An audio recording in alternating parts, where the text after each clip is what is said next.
In this fourth episode, we break down Day 2 from the Best of the Rest event at the 2025 U.S. Masters held in Reno, Nevada. You'll hear from a mix of new and experienced players as they share their thoughts on this terrific event. So sit back and enjoy. Let's roll. This is Countercharge, your podcast for ranks, flanks, and kings of war.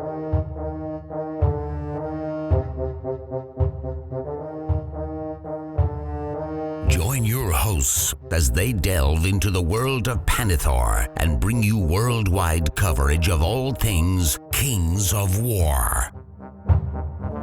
All right, we're back after Game 4, Sunday at the U.S. Masters / Best of the Rest. I'm here with my fourth round opponent. And Tyler, introduce yourself. It's been a while. Omaha was the last time you were on. Yeah, 3 years, man. 2 years, right? Because Omaha and then Washington, D.C., and then this year. Yeah, so just 2 years. 2 years. So what have you been doing in those 2 years? Not learning to play Kings of War.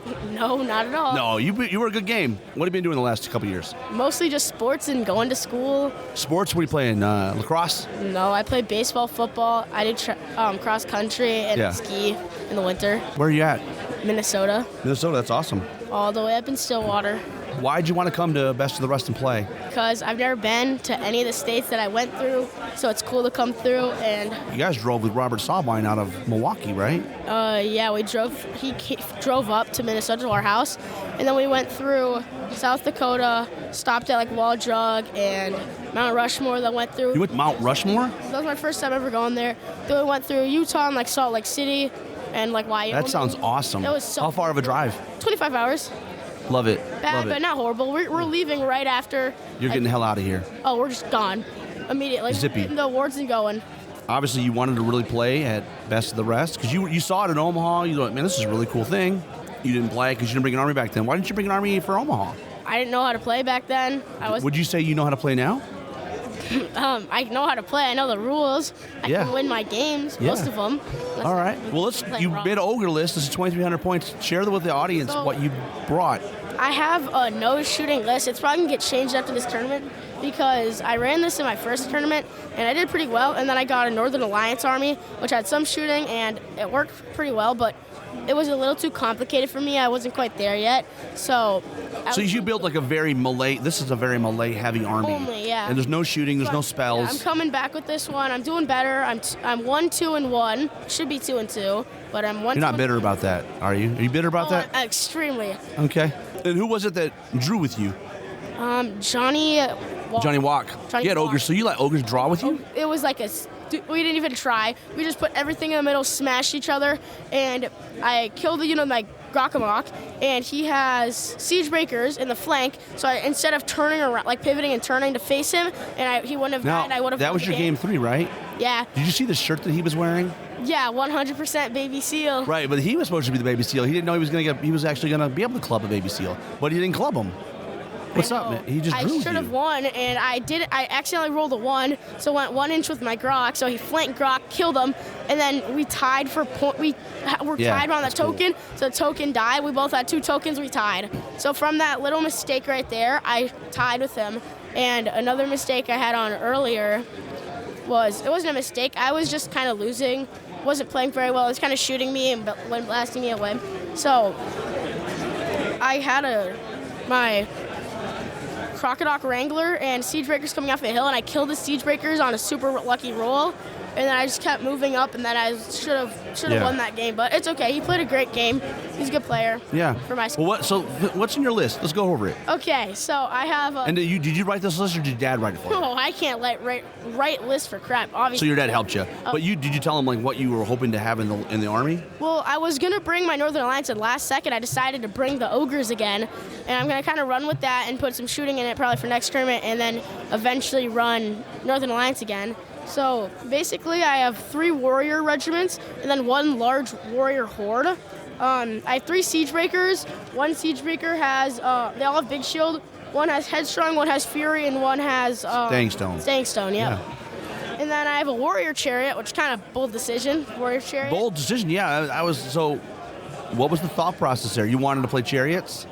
I guess that's what Jeffrey wanted.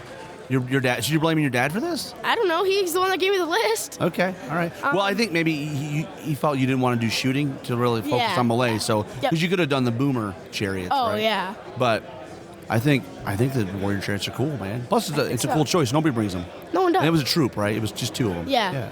So I think probably for next time I play, I'm going to probably have some shooting in there. Or I'll bring my Northern Alliance back. But next Masters, it's up in Minnesota. It's 20 minutes from home. You guys coming up? I'll come up there and kick from the Great White North. Okay. If I'm not in Masters. Oh, I like the bold prediction. Yeah. What else? You got characters too, right? So I have a Crocodile Wrangler. He's just like... He's great. He can be great at sometimes. He's got through the legs, which helps sometimes. But Nerve, he always dies really quick. He's that and my Berserker Bully are the only defense 4 things in the list, which kind of mess me up sometimes. I feel like because I just get shot off the board with them. Berserker. We can talk about our game in a minute. Yeah. You're foreshadowing. Okay. What else is in your list? I have 3 sergeants. The models have crossbows, but they don't actually have crossbows. You didn't pay for it. We didn't pay for it. We probably will in future. It's still cool, though. It's still a cool model, and it's still good in combat. Oh, yeah. I got a Berserker Bully. He's kind of chaff, I feel like. And then Grok. He's the bad mamma jamma. I love Grok. So who'd you play in round 1? So Tyler? I played Mark Cox. And oh, my gosh. Yeah. Heavy hitter. He must have slaughtered you like a little pig. To the meat market. No. I was getting tabled pretty bad, and then I came back. I had 4 things. I had 2 siege breakers, warriors, and a sergeant, and I came back and killed more than half his army. Yeah. I think I lost 18-3. That was pretty bad. Second game, I played Julia Monarch from Orlando. Super nice. Yeah, she's cool. She's from Brazil. She's a lot of shooting, My mom's right? from Brazil, so we were able to talk about that. Why, are you from Brazil? My mom is. So I'm 50%. Okay. Tabled her. Yeah. You tabled her. Bad. And what happened? You just got into her and she couldn't. She didn't get enough shooting. She doesn't know how to play that unit, that army basically, and she doesn't understand how powerful ogres are. So she just left her stuff there, let me get on a hill, and then charge her by round 3. She was dead by round 4, but she was super lucky. I had 18 points. I had 21 points, but her 2 things left that were on my side because we're playing invade. Yeah. So she got some points. She got 6 points, which even though she only had 2 things left, I killed everything else, just slaughtered. Cool. Third game I played Johnny Walk. Yeah. And let's talk about it. So this morning, you come up, you're going to have some breakfast with your dad. We look at the score. You're like, we're both sitting at 31 points. You got me by 200 points in attrition. Yep. Were you excited about that opportunity? Yeah, because I thought I was going to beat your. You thought? Why would you think that? Because you're just Rob. Yeah, that's true. I'm playing goblins too. I don't know how to play them. Well, I've never played goblins before. Never played against them. Never played against them. That's a recipe for disaster. It was really hard. I was trying to learn what to fight, what is good. Yeah. I've been told before, but it's not the same. So I was. You got to lose to it, then you'll figure it out. Yeah. Well, now you must be really good at it then. If you say so. I was kind of shocked at what they can do. It was kind of weird how much they can move around. So I lost. It was a lot of units. Kind of bad. It was 13-9. No, it wasn't bad. It was 13. So 13-9, right? So I had 13 unit strength. You had 9 in the dominant circle. We didn't have a 7. I was kind of hoping for a 7. I'm gonna clean some stuff up. There's a couple of units that I was probably gonna. I was really happy I didn't get a 7. But Masters is going great. I mean, some pretty crazy turns for right now on the leaderboard. But best of the rest is just all the South guys at the top. It's like the top 10's just South. Well, Matt, are you why aren't you trying to represent the Midwest? I'm the second highest Midwest right now. Who's ahead of you? I don't know. Shannon Shoemaker, maybe? Yeah, it's Shannon Shoemaker. Let me see it. I don't think the results have gone in. They probably only have the results from 4.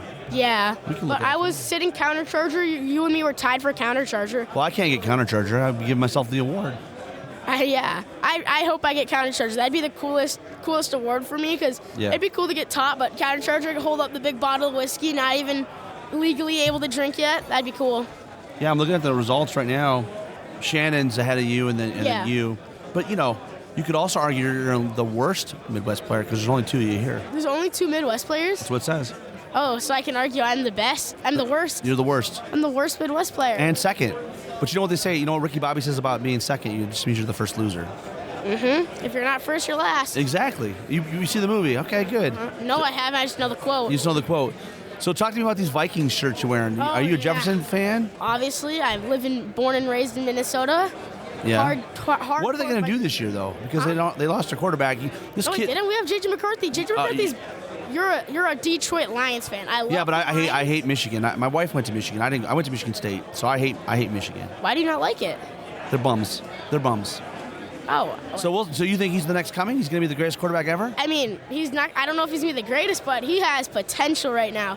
The way he's been looking in training camp lately, even though he tore his, what was it, MCL or something? Last year, yeah, lost a year. Recovered for a year. He's looking hot. I mean, he's got Addison. He'll be suspended for the first 3 games. What happened? He pleaded guilty for the DUI that happened like a year ago.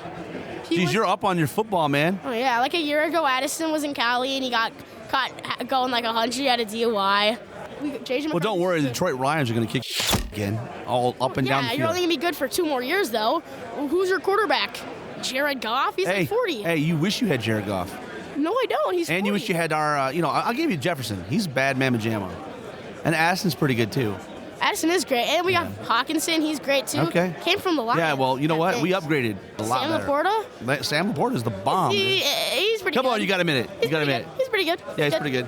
And he's like, how much younger than Hawkinson? A lot. Hawkinson's like 29. He's like 26, 25. No, this is only his second year, man. He's probably 25. Yeah, somewhere like that. And Hawkinson's 29 or 30, something like that. But Vikings doing great. Minnesota sports, besides the Wild and Twins.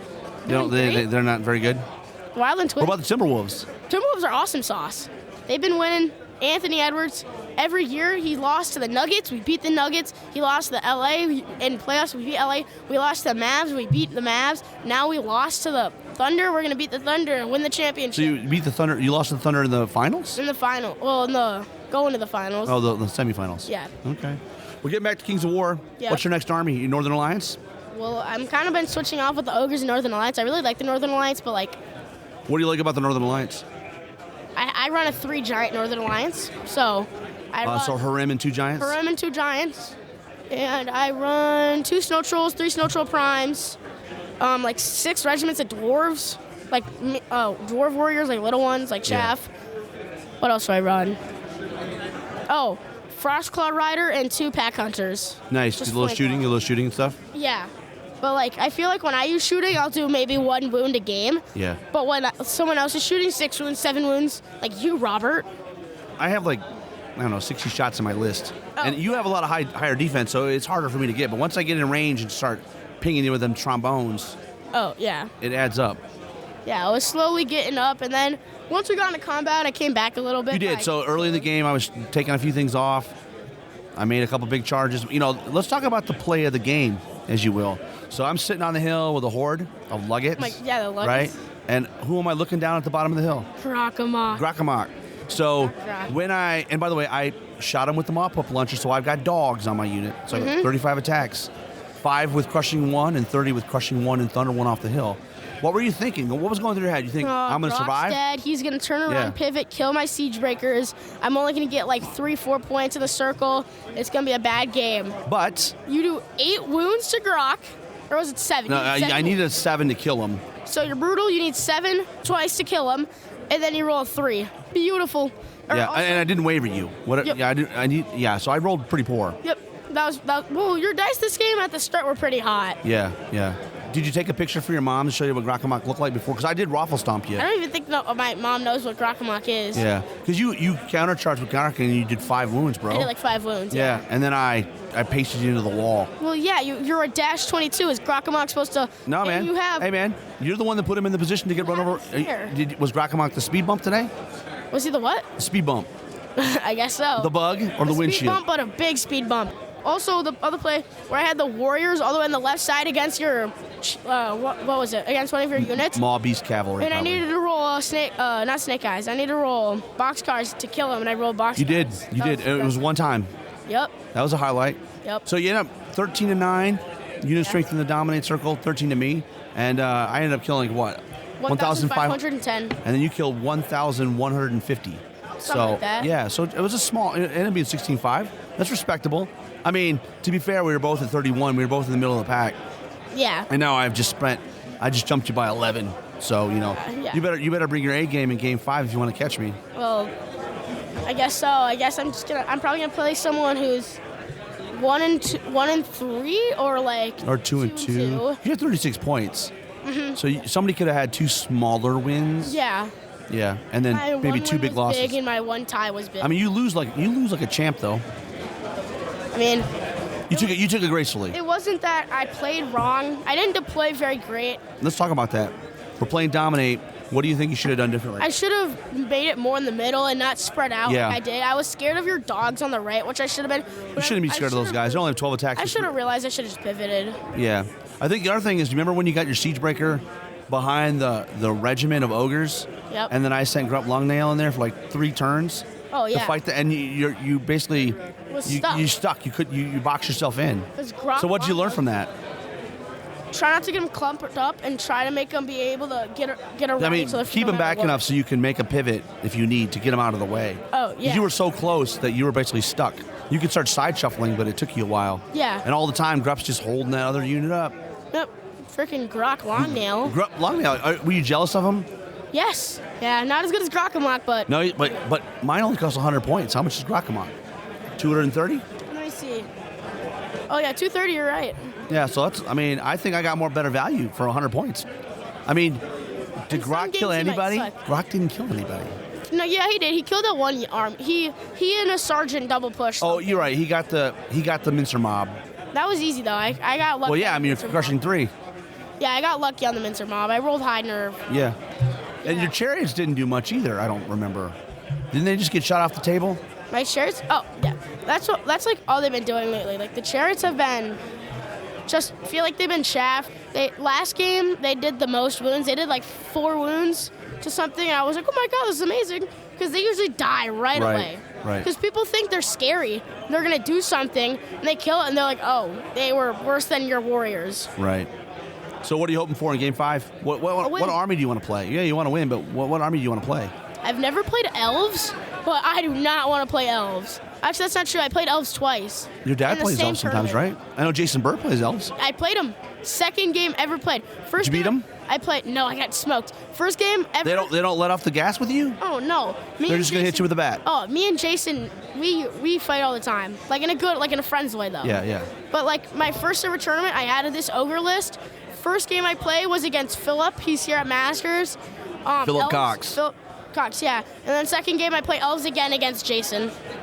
And you got smoked because he has a lot of shooting. Yeah, he smoked me. All right. But I'm hoping to play. I never played orcs. I feel like I can play them. Is there an orc player? I don't think there's an orc player in Best of the Rest. There might not be. I just don't want to play someone from the south because they take this way too serious. Do they? Let's talk about that. Well, what gives you that impression? Look at the leaderboard. That's all I'll say. Look at the leaderboard. Well, are they taking it serious, or are they just really that good? Or just that are good. we just that bad? Both. Yeah, you're right. It's there's a lot of South players. I think something like 8 out of the top 10. Well, because like a lot of there's a Midwest and Southeast player. Well, a lot of them just couldn't make it to Masters. They couldn't make it to enough tournaments, so they're playing Best of the Rest. It's the losers bracket. Yeah, it's for the losers. So your plan to you're gonna keep playing and try to get to Masters at some point? That's my goal, man. I don't think I'll ever win, but I'll never be good as good as How's your dad doing? And by the way, who's your dad? Oh, Jeffrey Schultgen. Jeffrey, you call him Jeffrey? No, like Dad. Okay, all right. Jeff Schultgen. Yeah.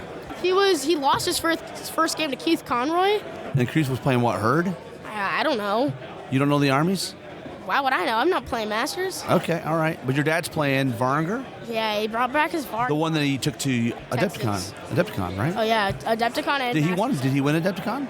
I think he won 2 years in a row. The first year he went to England. The second year they didn't give out that trip for. So interesting. He lost his first game, then crushed his next 2 games. Who was the next 2 opponents? No idea.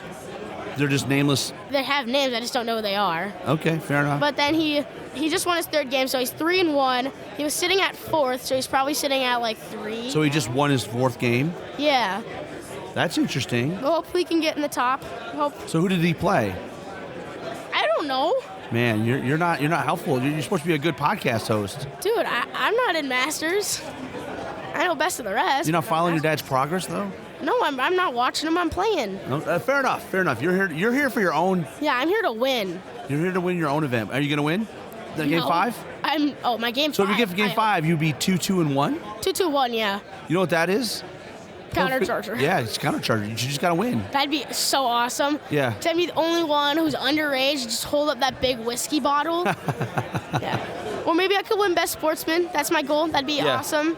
I feel like that's the real win, if you can win Best Sportsmanship. Yeah, it's hard to do. Yeah. Hopefully my paint skill boosts me up. Yeah. Your dad paints pretty well. I mean, what do you got for I'm joking. I know you painted some of that, right? I painted a little bit. I suck at painting, though. I mostly help with, like, the bases and painting, but I cannot paint. He paints everything for me because he's a lovely, amazing father, but I hate building models. I hate doing all that stuff. I You just want to play. I just want to play. Yeah. Don't want to do all those steps. Like, I don't care if my army looks ugly. I just want to play. Yeah. But, like, I like how they're not regular ogres, they're snogres. So, like, snogres, I like that. Northern Alliance. We call them snogres. And they're just, this looks like they're in the winter. hills, the winter, yeah. So, in my Northern Alliance, we did the same thing, basically. Cool. Well, thanks for coming on, man. Did you have fun Yes, today? It's been awesome. I've never been to any of the states down here, never been to a real casino. Did you get to gamble at all? They kicked me out of the floor, dude. Did they really? Yes. You were trying to walk to somewhere and... I would watch we don't gamble like my dad. Like, we did one slot because it was funny, and we'd known it, and we had, like, history with it, and, like, I couldn't stand behind him. I think the state law, like, thinks, like, if you stand behind someone gambling, it's gonna automatically make you a gambler or something. I think, you can't be 18 on the floor. Which makes no sense, because I'm not gambling. Yeah. Yeah. But... So did you have fun this weekend? Yeah. Where'd you guys eat? Any place good? We left the hotel once, and we Where'd you went guys down go? to downtown Reno. Nice. That was awesome. What'd you get? Anything good? I got the Justin Jefferson shirt. Oh, you bought that downtown in Reno? Oh, there's some guys. So you had to go to Reno to get a cool Jefferson shirt? No, I got a bunch back at home. Was he selling it on the street? What? Yeah. There was like a street parade going the day we were there. Interesting. Yeah, it was They don't have cool. street parades in Minneapolis selling Justin Jefferson shirts? Yeah. Well, I don't live in Minneapolis. 20 minutes from Minneapolis. Okay. Yeah. But I'm not really excited to leave. Not yet. Got to drive. Drive's long 25 drive home. hours straight home. I gotta go 30, so it's all right. Are you driving? Yeah, man. You're Tennessee. Yeah, we're in Tennessee. When you and your dad should come down sometime. We have a doubles event called the Blue Cedar Brawl. You and your dad can play together as a team. That'd be so fun. You guys both bring 1,000 points of different armies. When is it? It's in March. And then we have another one called the Kings of Memphis. Oh. It's 2,000 point-ish army singles event, and it has a music theme. It's like all the trophies are like guitars and stuff, and then you get a free bard character. You got to bring a model that has a musical instrument, and they have some special augments and stuff. They can sing some songs and buff your army. It's pretty fun. Oh, yeah. My first ever tournament I played was doubles tournament. Basically, my dad did all the moving. I rolled the dice, and we won somehow. I mean, obviously, it was a doubles So you tournament. lost the mojo for now. So your dice weren't super hot today. You had a couple My dice moments. haven't been You had a hot. couple. You had a couple good moments. Yeah, I had that one box cards that really saved me, but my dice haven't been hot, like, at all. Like, I got new dice, literally, because my dice were horrible.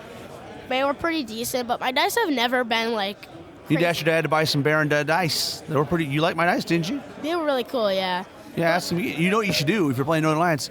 You should have him buy you the Northern. They have official Northern Alliance That's dice, sick. No, but, like, I used and they're all- white and blue and stuff. That'd be cool, man. That's the color of my armor. I used all my luck.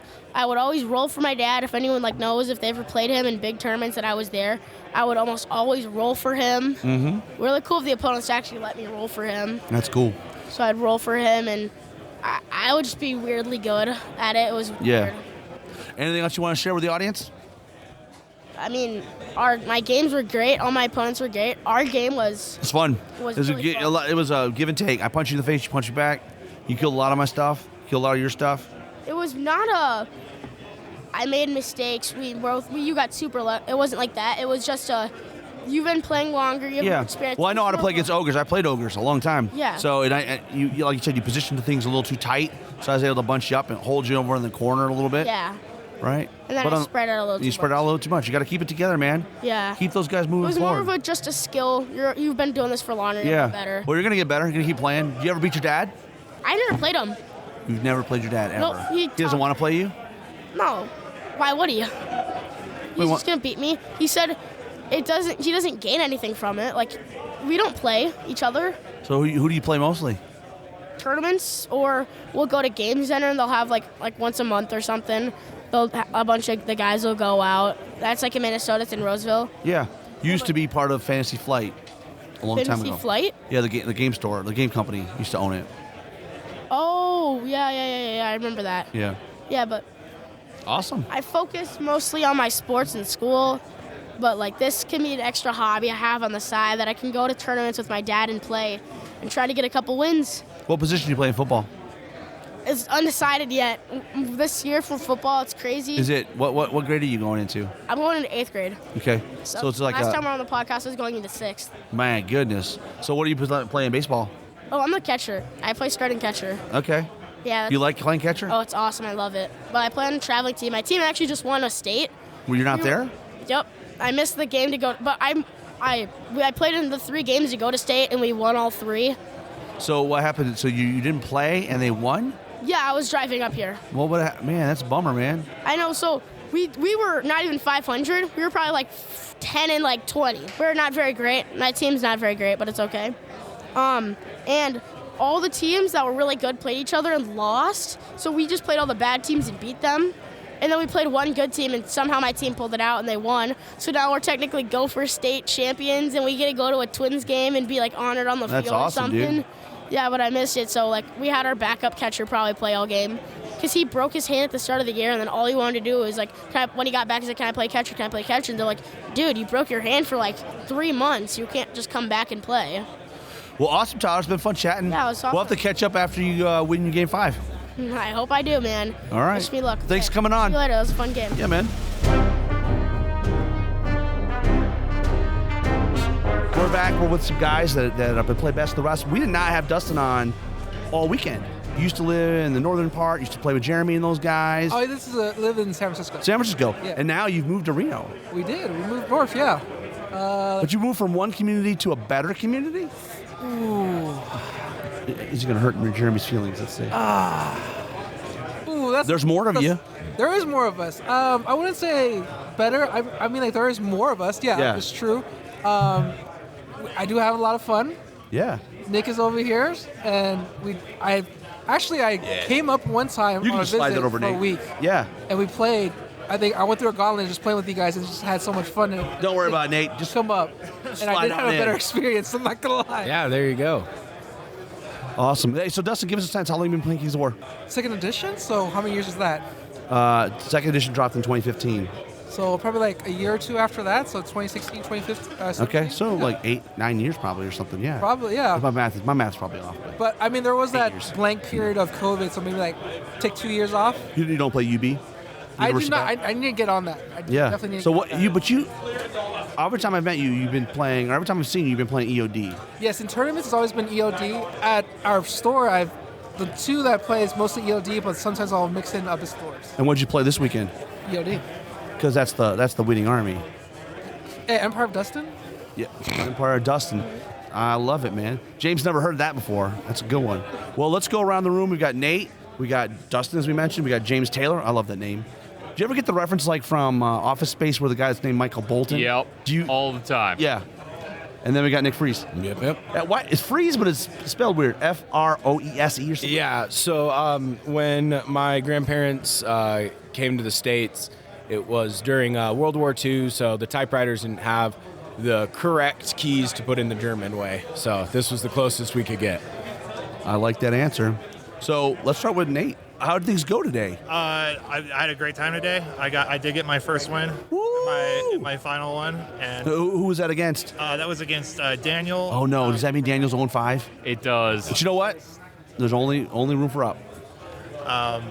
First game, I got pretty kind of stomped. It wasn't close. Who'd you play? That was against Ian. Ian, yeah.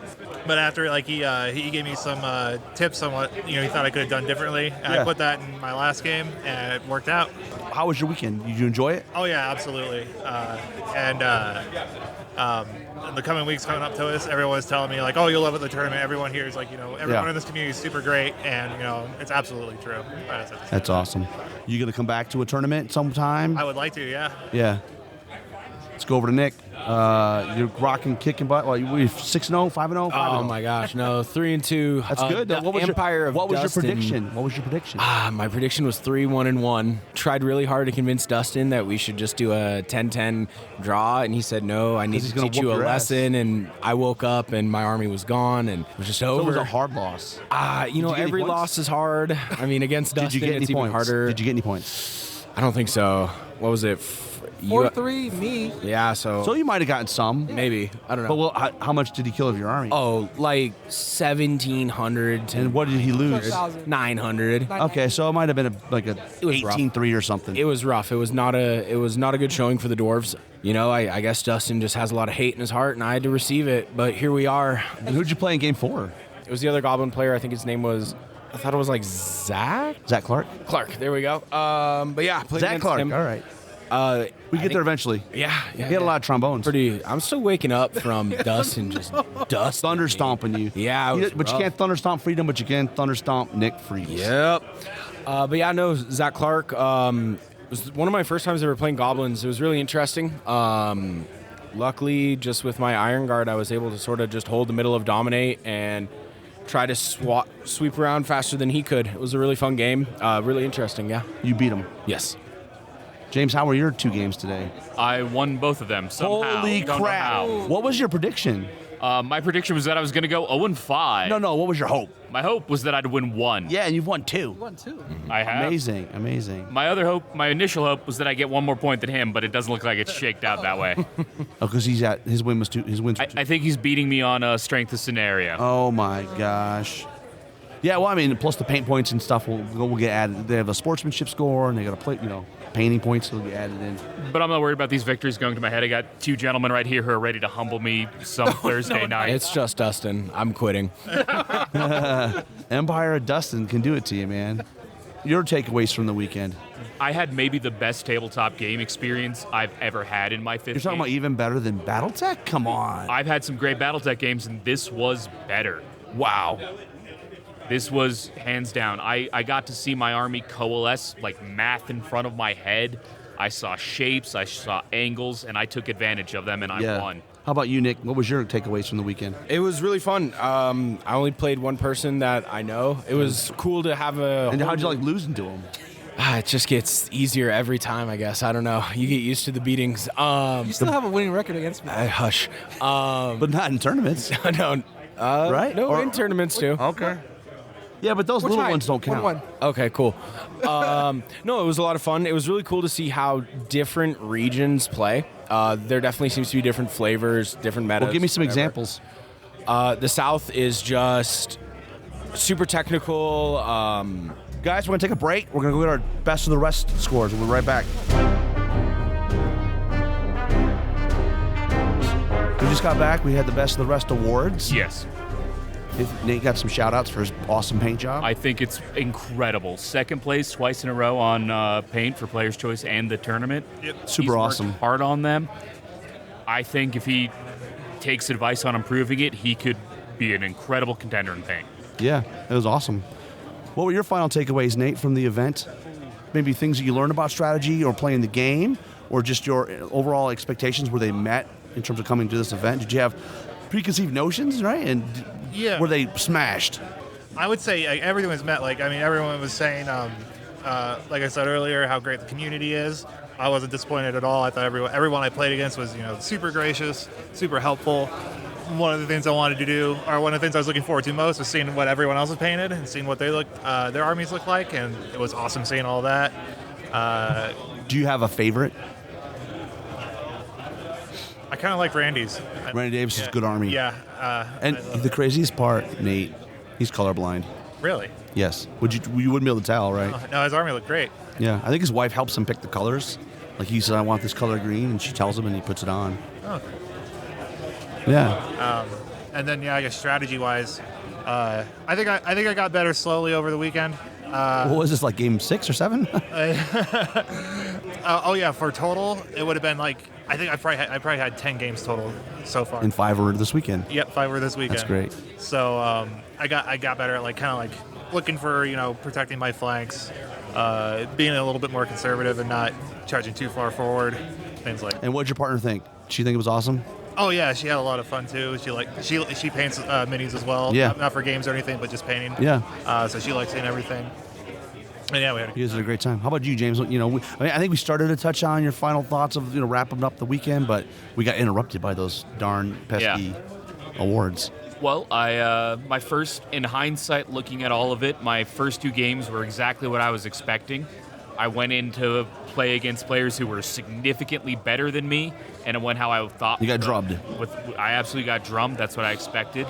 But after that, I filtered down to players about my level, and that's the nice thing about tournaments is if you just get into them, you might have like a rough matchup based on like armies or scenario or skill level, but you eventually fall in the strata that you're supposed to be with people that have the same expectations out of the game that you do.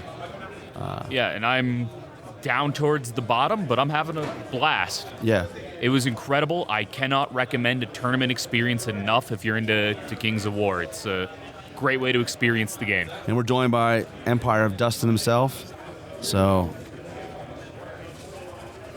Dustin, how did you find the tournament? Well, I'm local here. I did play Masters back on second. You know what? I forgot. You're on the West Coast team. Yeah, what? And you're still on the West. I'm still on the West Coast. Yeah, you're still West Coast. Why didn't you make the team this year? I didn't go enough tournaments. I only played for 2 okay. tournaments. Yeah, I tried to travel. Right, let's be honest. Was it to let Blake make the team?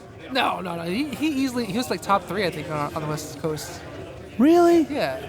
Okay. That was him. You sure when you just trying to sugarcoat it for him? Like, hey, Ryan, is that how Ryan got on the team? Because you're like, I'm not going to try. No, he definitely deserved top 3. I think it was him, Sean, and Scott, maybe? Scott, yeah. Not in any particular order, but top 3, yeah. Yeah, well, Scott's kicking ass and taking names. That's what I heard. Yeah, he's only got 1 loss. Only 1 loss? Yeah, 4. Yeah. So you had a good time? I had a great time. How would you compare this one? Obviously, you've been to a Masters before, and that was one in Omaha, or which one was that? Pacific Northwest? Texas. Oh, okay. And what was the other one? I think it was in New York. Oh, okay, the New York Masters up in like Rochester. Yeah. How does this one compare to those? I want to say for me, easily it's my favorite just because I don't have to do the traveling. Right? 100%. Yeah. Traveling sucks. Yeah, and then just to worry about like, did my army make it on the plane? Kind of thing, right? For sure. But because I think when we were in New York, I think we were at a casino as well. Yeah. You were. I'm not gonna forget we had the all-you-can-eat lobster tails and steak. Was it expensive? I think it was like $13 or something. It was like something crazy. What? Out of this world. I was like, yeah, we're eating this. And you're gonna eat a lot of it. Yeah, I was like. Did they tell you to go home eventually? They actually ran out of lobster. That's amazing. Yeah, it was like me, Kyle, and. Which Kyle? Our TO, Kyle. Oh, Kyle Timberlake, yeah. He's just tearing it up. We were just tearing it up, yeah. But that's awesome. I could not keep up with him. That man can eat. He can put it Interesting. away. Yeah. But going back to the question, I might be biased and I have to say I had a great time here. Like the best. This is the best. And like all my matches were fun. Who'd you play? Why don't you give us a hit list of who you vanquished?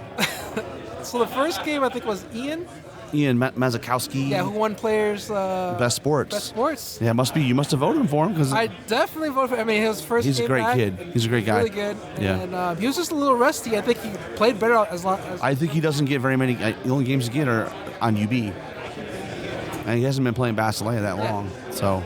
And I think I only beat him because of the scenario. Other than that, like his deployments were pretty solid. Second game, I think it was Richard Hoy. He had the 4 hordes of werewolves. Richard Hoy, he was from the south. Oh, Richard Hoy. Yeah. Rick Hoy. Oh, Rick Hoy. Sorry. Rick Hoy from Houston. He runs the Bayou Battles event, which is cool. Yeah. So we played Invade, and then he's got the 4 Lycans. He's like fronting that he's gonna charge me over here, and then it's like. Yeah, they're nimble. Did you get thunderstomped? I wouldn't say thunderstomped, but he did beat me in scenario. I think it was like 12-7. Oh, that's cool. So I came back a little bit, but not enough to obviously win the scenario. Yeah. But it was. So at that point you're 1-1. 1-1. How'd you finish Saturday? Played game 3 against Rashad in Action Troop. That's good because Rashad was destroying people. He was killing people, yeah. And it came down to the wire because I was like, how do I stop this greater earth elemental and then the greater air elemental that's right behind it? He's gonna get behind me and just surge.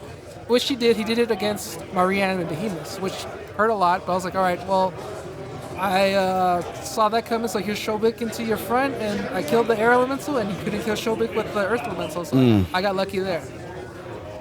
So you're 1-1-1 on Saturday. Who'd you play this morning? Oh, Johnny. That was a great game. That was the amazing Siege Breakers run into Shobik, charges it. Oh, Johnny Walk. And he gets 6 wounds. So I was playing next to you. What happened? That was the scream of the day from Johnny. So it was Siege Breakers charge Shobik, and then he Bane chants him, so that hits 3s and 3s, and then he does 6 wounds with Brutal. Needs 11s now. He rolls boxcars 11s, and that was it. Just on one single charge, kills it, and it was the dream. out of everybody, he's the only one who killed Shobik. Besides Ian. Ian could have killed Shobik if he didn't have clocked out. Shobik's the god of death, right? Something like that. Or he's the idol. The idol of death? Yeah. So it's fitting he would die at least once, right? Yeah. Well, he's probably already dead, actually. Yeah. Right. And then game 5 was my man over here. Destroyed him. Bent him over the table. Oh, man. You want to explain that one? No, I think it's all up to you to explain it. Oh, no. Dwarves? And you had, what, 6 or 7 dogs? I would have had 6 dogs, yeah. 6 dogs. I think you were just, a little too close together and couldn't see all at once, right?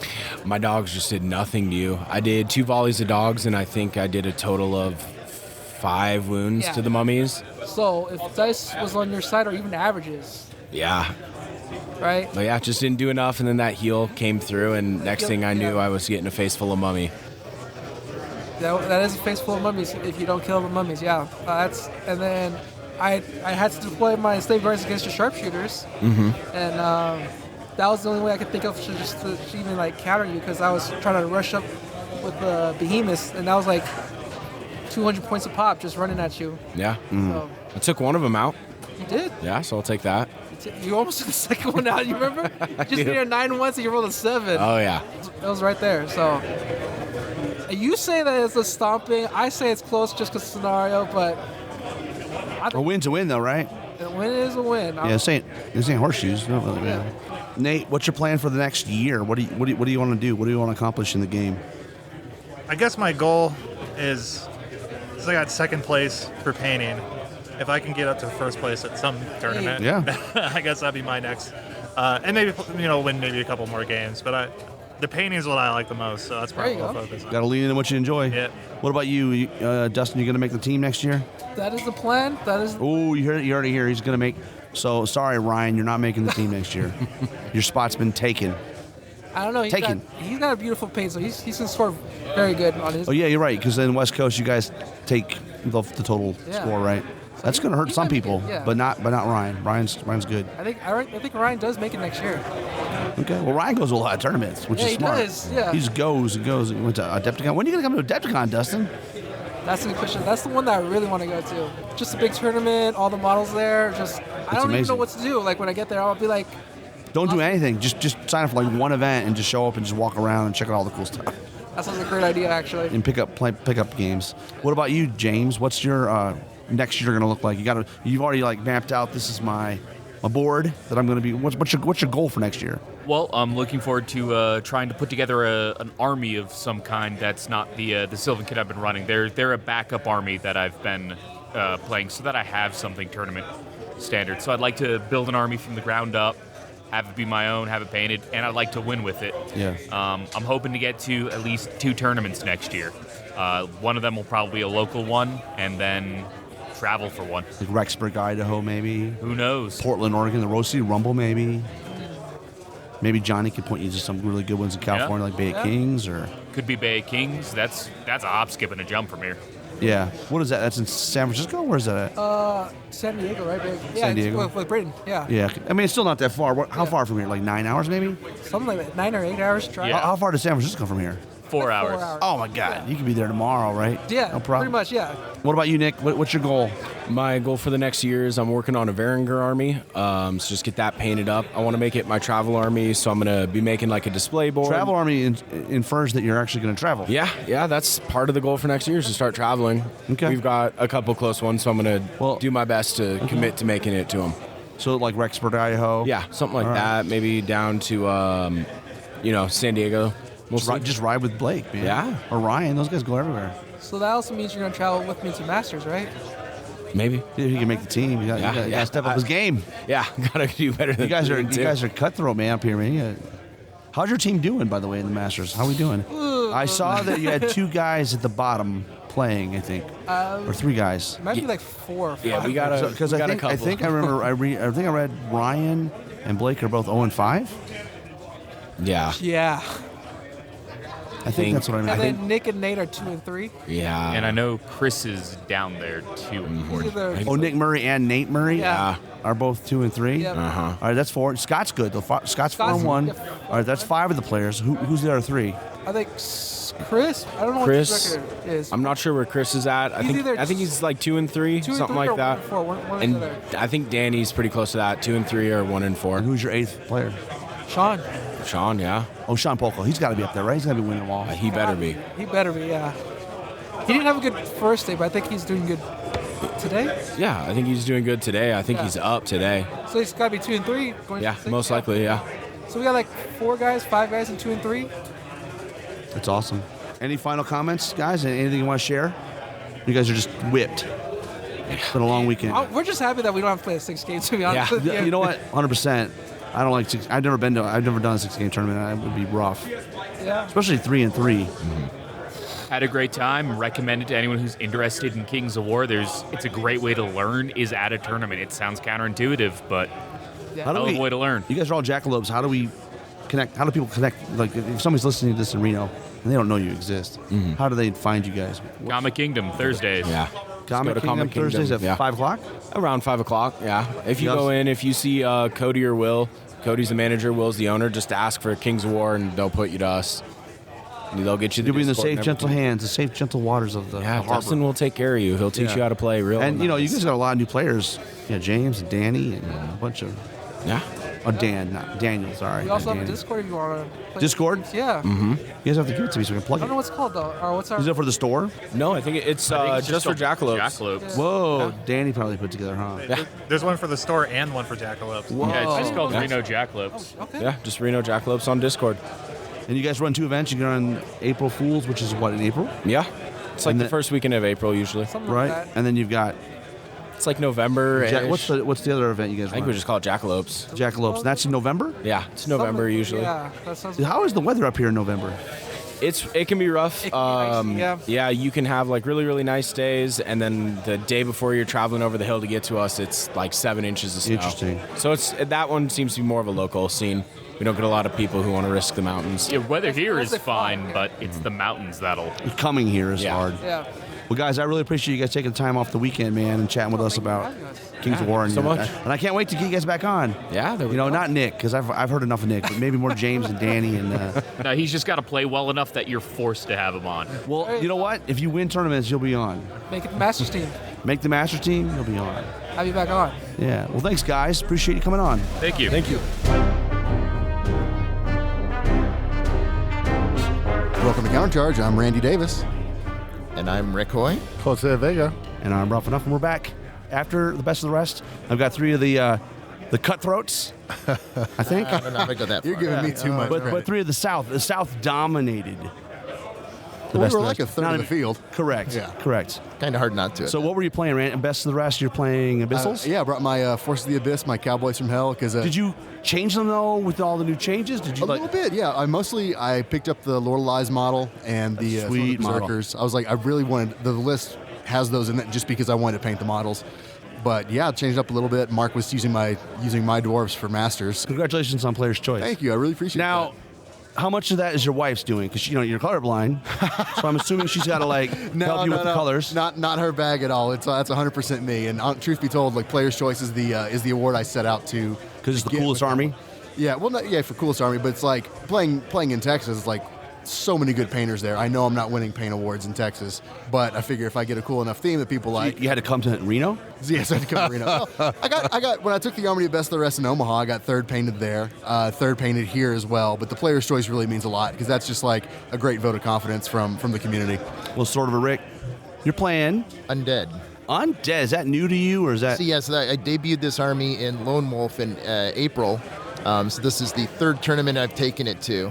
How's it fared so far? I start out really well usually. I was 3-0 yesterday, and then came out this morning and went 0-2. I had a couple of tough matchups. Scenario I ended up with this morning to dominate against Scouting Mummies for Richard Comstock's He's so Empire mean. Dust. He's so nice, but he's so mean. Yeah, I mean, it's like so duplicitous. Part 12 unit strength right in the dominate circle before I even move, and it's Instead, deal with it. Yeah, just like defense 5 regen, the whole 9 yards. I'm king of the hill. Come knock me off. Yeah, it just doesn't work. Congratulations on best paint, Rick. That was awesome. Oh, thank you. That's awesome. How long have you been painting that army? Is it? So I had the idea for the army, probably about a year, almost a year and a half ago, and I've been slowly kind of tweaking the list, and I wanted to settle on the list before I painted, but I really started painting in earnest probably around the first of the year. Well, that's pretty good to get it that quick. Well, I all the credit to Dustin, because Dustin Howard, I play at the Struggle Shack all the time, and he, he's like, battle and paint, those are the things we need in the Disciples of Dustin. So he makes sure you have a good painted army, and so he's been teaching me a lot of different styles and stuff like Awesome. that. So, Well, let's throw it over to Jose. Yep. What's up, buddy? I haven't talked to you in forever. That's right.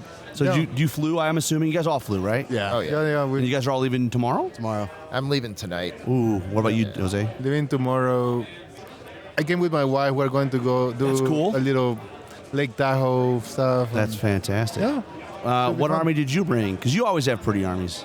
Yeah, this one is the first one I painted, so it's not my best work, but yeah, it's the dwarfs. Okay. They're running well these days, so I decided to give it a go. They travel well too, so that was a good one to bring here. Yeah. How'd you find the weekend? Weekend was awesome, lots of fun. The dwarf did well. When the shooting is hot, it's oppressive. When the shooting is not hot, then Yeah. then you are, it might be a long night sometimes, but yeah, it was fun. Everybody wants to know, what's the payment plan for Tom Ennis? Has he got like it on layaway and just like paying like on a monthly should. basis? I really should be charging him for his it, for dwarf army. I joked with him before because he took the army to Capital City last month as well, and he ended up going 5-0. And I joked, if you'd have won a trophy, I would have claimed custody of the trophy every other weekend. So I was going to do a similar thing this time around, but I don't think he had the success he was hoping for. Sorry, Tom. Why don't you just sell it to him? The poor man needs a dwarf army. Oh, because I love my dwarf army. They're great. They'll give you an opportunity to pay a new one. I'll pay more. It's fine. I've got all kinds of firefight stuff I'm working on. I backed the Epic Warpath Kickstarter. That's coming soon. Yeah, next month or so. So I'll have plenty to paint. No worries. But the dwarfs, that's my first love. I'm not letting that one go. That's a good idea, right? Yeah. Make him paint. You guys need to make him paint his own stuff, right? You guys are giving him a crutch. He'll paint on occasion, but if he had a ready-made army, He's got like 4 kids now, I think, is what I heard. At least. yeah. And I'm assuming they're younger. That's got to be crazy. Can't put him to work yet. Yeah. Well, Rick, who'd you play this weekend? 5 great games. So I started out playing Ken Camel from Pacific Northwest. Really nice guy. He was the older gentleman? Older gentleman. Just talking with him, I wish I kind of had his job. He spent like 15 years in Australia working Flames of War rules. He was writing some of the historical stuff. So, I mean, it was just great to side conversations with him. And then I played Dustin Liu. Yeah. From the West Coast. Empire of Dustin, as they call him. Empire of Dustin, yeah. So I thought that was Texas. Well, that too, yeah, because Dustin Howard plays Dust all the time too. So those were 2 really fun games, and then I got this guy Jose in round 3. Was able to beat him after he beat me. Last time a tournament we played was a couple of dojos ago, I think. I think and so. You got me. Yeah. But, so I got some revenge on him, and then I played Richard Comstock this morning, so I had to run through a part of the South Gauntlet coming through best of the rest. And then I played Rashad in the last game. So was it 3-2, 4-1? So it was 3-0 the first day, 0-2 today. Oh, okay. So Well, I started out really strong. and I Icarus just went faded. and the wings melted, and it happens. Yeah. And did they post the final standings yet? They might have. I haven't checked. Not yet. I just looked a couple of minutes ago. I didn't see it. All right, we'll have to find out. We'll start over to Jose. How'd your weekend go, and who'd you play? First game was Daniel. He's really new from here, right? Yeah. Older gentleman? Awesome guy. Dude, he's so nice. Super nice guy. I really enjoyed playing with him. He was playing Abyssal Dwarves. Yep. He was a dwarf of good dwarf versus evil dwarf. Yeah. It's the classic. It was a good game. Then Shannon Shoemaker. Ooh, that's a good game. Surprisingly, I beat him. I don't know how. Did you clock him out? What's up? No. I just shoot. I shoot. You shoot. Yeah, I Point, shot. click, delete. I like he goes, I shoot. I shot hard and yeah, it was just dice related, I think. Yeah. Yeah. He couldn't, delete stuff when he charged, so it got stuck there a little bit. Right. Yeah. Third game was Rick. Nice. Yeah, he got his revenge. He played his undead very well. Good deployment, split the board. Got me kind of. We were playing pillage in game 3? Yeah, that was pillage that last game. Yeah, I think it was pillage. Yeah, it was pillage. Yeah, because we went to turn 7 and he was able to steal a couple of victory points. Oh, he wouldn't let you get the clean win. He's got to nickel it back. I mean, I had to do something just to ruin his life. Yeah. So, today, this morning, Mark Cox. Okay. All the South players. Great game. I just showed him off the table. No, it was a massacre. What do you have in your list that's massacring these people? Shooting. Well, are we talking about like sharpshooters, organ guns? Flame belchers. I like flame belchers. Tons of dogs. Tons of dogs. And Golok. Yeah. Golok's Fury? Yeah, Golok's Fury. So after Mark Cox, who was the victim? No, I was victimized by Bryce. Bryce Clark victimized me too. Yeah. Those Sylvan Kin, man. Yeah, awesome I think guy. it's 5 or 6 regiments. Yeah. Yeah, I mean, those archers, they just stealthy and they go into cover and then no way you get there. At least dwarf. No, I couldn't don't either. get there. I have shorter term shooting, but it was not. But awesome guy. It was a great game. Bryce is awesome. Yep. He's so inconsistent though. Like there's some games he's like, I'm gonna smash face, and then there's other games where he kind of just a soft fart in the corner. I don't know. Yeah. I mean, he is part of DOD, but he's not very good. So Dustin, I think he's teetering. We'll see after he finishes if he gets to stay in DOD. I know he looked pretty good to me, man. Well, I mean, what did he finish? Probably in the top. He was in 4 the top 5. Yeah. I think easily. He was third battle, wasn't he? Is that what? I thought I could have swore I heard his name second called for second or something. third. It looks general, like if the something standings are Did right. they get the pricing, the awards already? Did I miss that? that. Yeah, Yeah, you missed did. that. Yeah, it looks like Bryce Clark had 10,000 attrition, Oh, wow. and that Yeah, nobody he- else had 10,000. I thought the awards were 5:30 or something. I missed the no. whole thing. And Randy, over to you, sir. Let's see. Who did I start with yesterday? I started with Rashad first thing yesterday morning, who found out he was playing like 5 minutes beforehand. And then he promptly tabled me because I got sober Rashad. And sober Rashad knows what he's doing, apparently. Best ringer ever, man. Best ringer ever. Or not. Or Depends on not, your- yeah. Depending on how you look at it, yeah, I suppose. But so that one did not go well. So I got knocked down. Then I played. Let's see who did I play next. I played Adam, and his The guy elves. from Omaha? Yeah, I believe he was from Omaha. I'm sorry if you're not. I can't remember, dude, if you're listening. But had his elves, and that was a tight game. Third game yesterday was against Ian and his Basilean. his Basileia army. I heard you did dirty things to him. Well, his dice did all the work. I just kind of witnessed it. You just pushed him on. You just pushed him. Yeah, He's like looking over the ledge, and you just gave him a little tap. There were a couple of units that he should have picked up like 3 turns in a row, and it just didn't. Like it fell apart. Everything that could have gone wrong for him did. Right. And it cascaded from there. So sitting at 2-1 end of the day yesterday. This morning played Shannon Shoemaker. And that one, I think that one would have been really close if it wasn't for the fact that I stuck my nose out on my Berserkers turn 1 a little bit too early, or like a little bit too far. I didn't realize I left them just inside charge range of one of his Goblin Chariot Legions. So, of course, I stuck my nose out. He reached out and bopped it with double charge between Cuzlo and the Chariot Legion. And so now I've got those in my back line, and I lost one of my hammers on turn 1. I'm like, well, uphill from here. We'll see how this goes. And he beat me 17-0 in Dominate. And then I played 17 unit strength to 0. 17 unit strength to 0. Is that 21? No. Yeah, it should have been if it wasn't. Well, how much of his army did you kill some of him? A fraction of it. I think only like 800 something points. What a way to cripple into the 5th round. Yeah, I got to wake up to that. Yeah. And then played Zach Clark round 5. So I almost dodged the South players the entire tournament. But that says more about me than it does the rest of the South. And I'm in the kiddie pool of the kiddie pool. Did you beat Zach? I did not. He beat me on turn 7. It's weird because I guess if you're in Best of the Rest, you're not as good against the South. But when you're in Masters, apparently you are like they're not turning the Kryptonite, man. Yeah. But no, Zach beat me. That was a really bloody game, really tight game.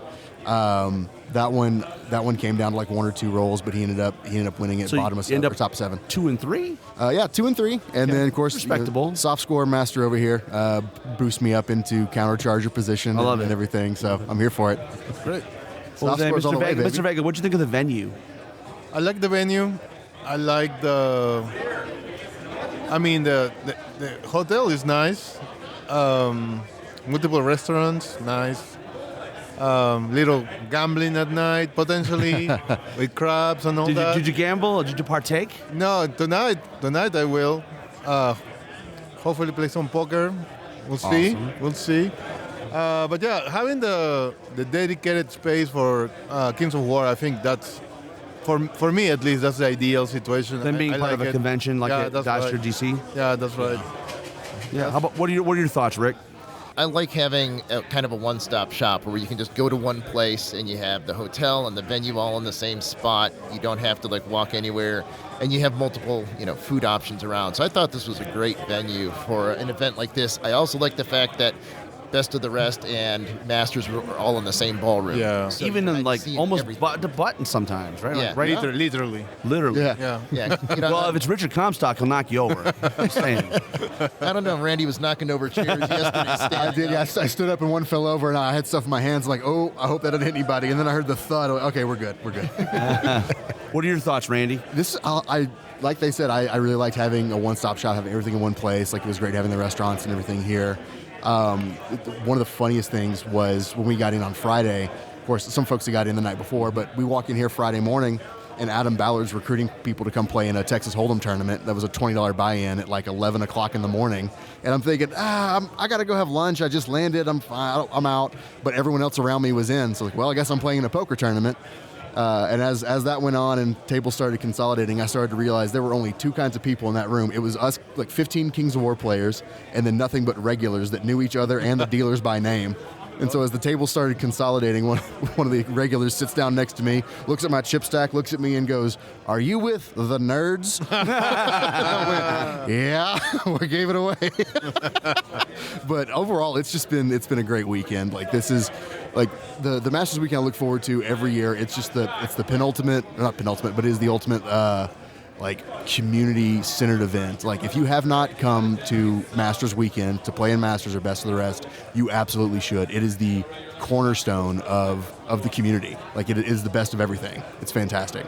Yeah, we're always trying to get more people to come. People have they hear the word tournament and they're like, oh, it's cutthroat. But it's really not. Like, I understand the sentiment, but this isn't like the GW days. Like, the community is so chill and so cool and so welcoming. It is the best part of this experience for me. Like, I show up and I get my ass kicked every tournament, but I keep coming back because the community is so incredible. 100%. This is my second family.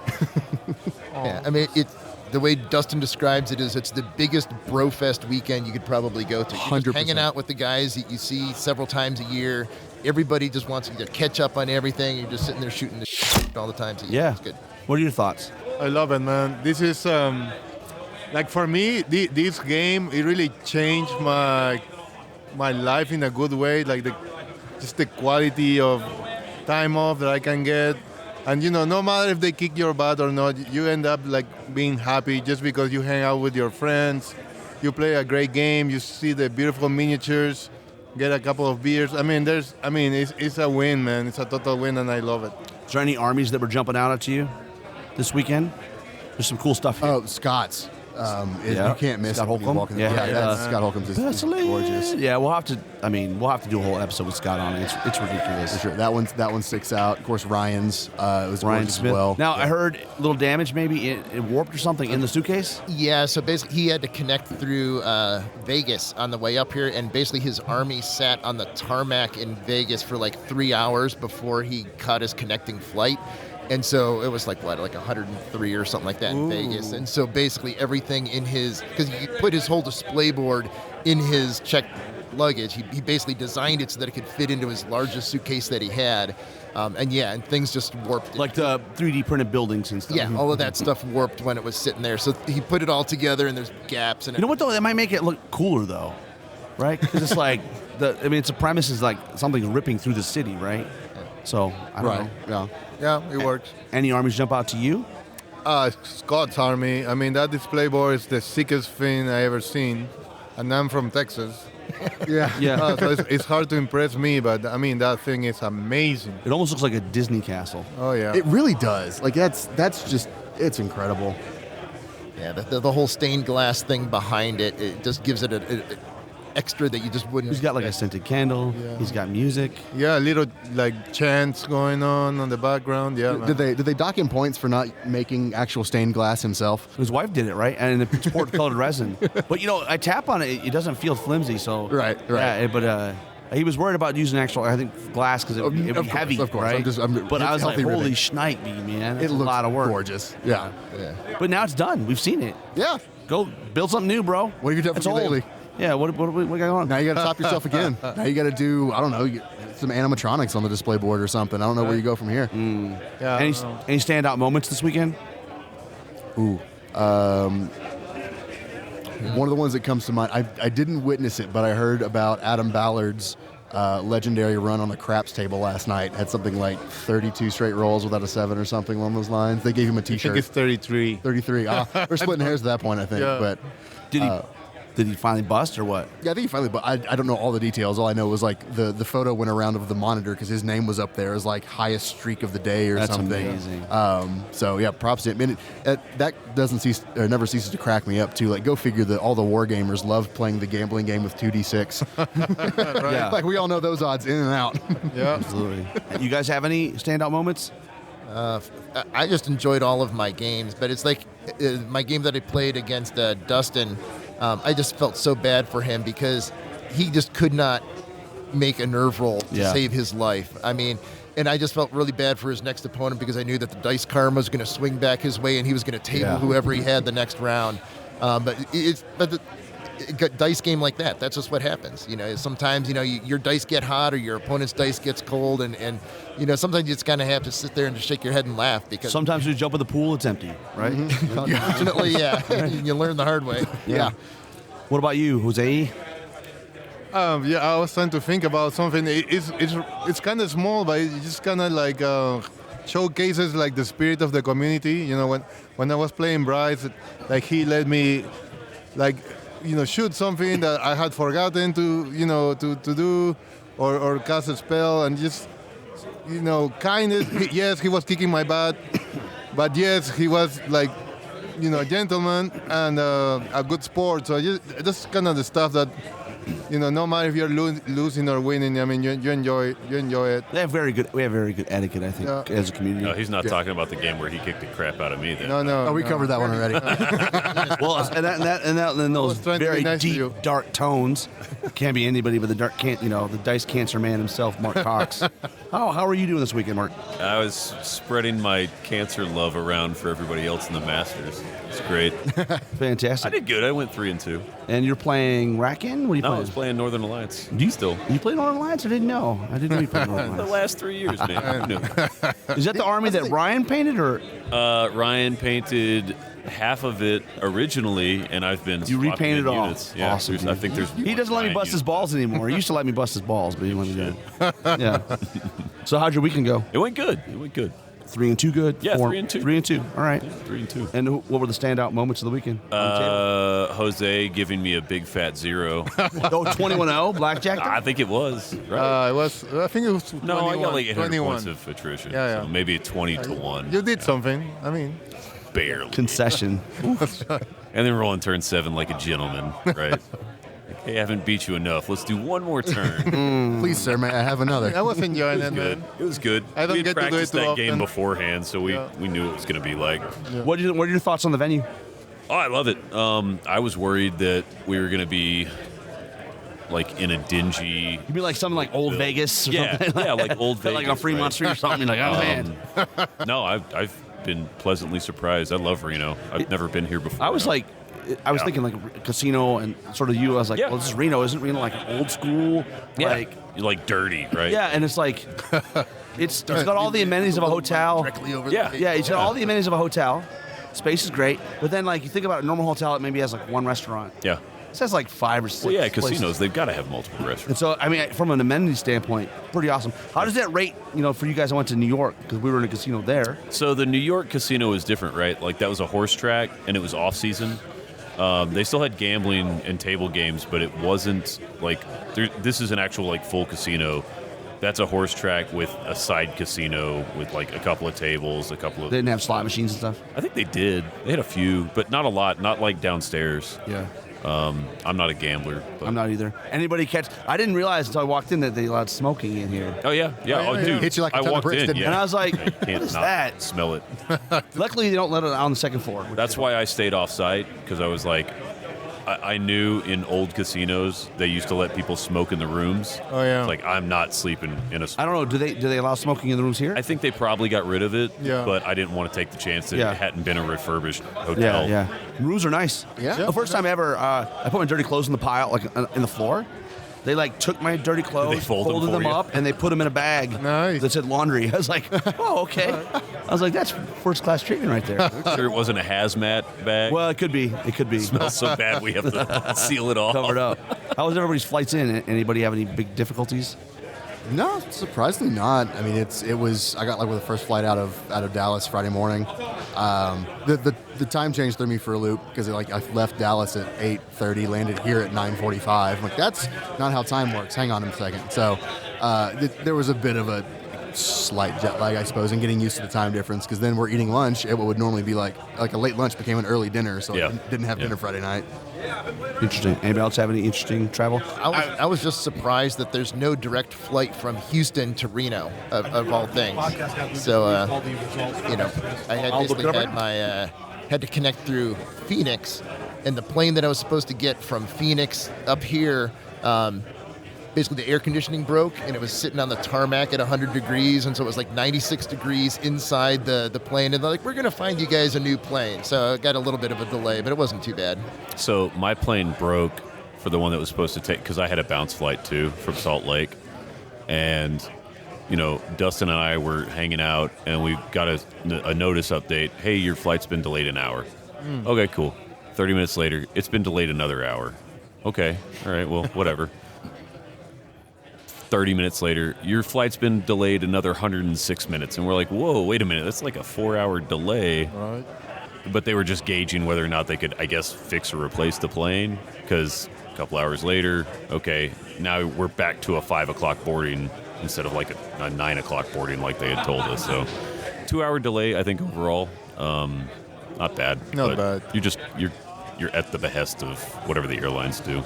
The shuttle direct from the airport. Oh, that's nice. That was great. That was saves nice. a good. Yep. It's like Lone Wolf Crate. Yeah. Almost. Get a venue where, you've got a shuttle from the airport, and then the folks don't have to worry about renting a car. Yeah. Absolutely. What about rest of the, we were talking about best of the rest. What about Masters? What are you guys seeing? What are you hearing? We've been kind of plugged into best of the rest all weekend, but it seems like everybody's got a problem with dwarves. Right? They look like they're having just as much fun as we did. Way less stress on our end, though. Right. That's what it is. Exactly. I think tonight will be the barometer, right? Because it's always the Sunday night party after Masters where you can really gauge, was it successful? Is everybody going to disappear? Or is everybody going to hang out? Because, D.C. last year, we stayed in the venue until 3 a.m. Yeah. And everybody partied, which is the way it's supposed to happen. Mm-hmm. We'll see what happens after they kick us out of this room where everybody goes at 11 o'clock. I say it's a casino downstairs. I know. 24 hours. Some of the guys, Adam Ballard went on a 33 roll streak on craps last night. Yeah, I'm here for that. We'll see. 100%.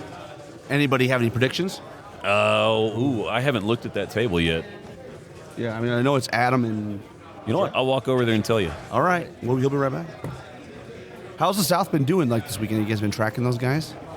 A little bit. I think they're doing a little below expectations. I think Tom was expecting to do a little bit better.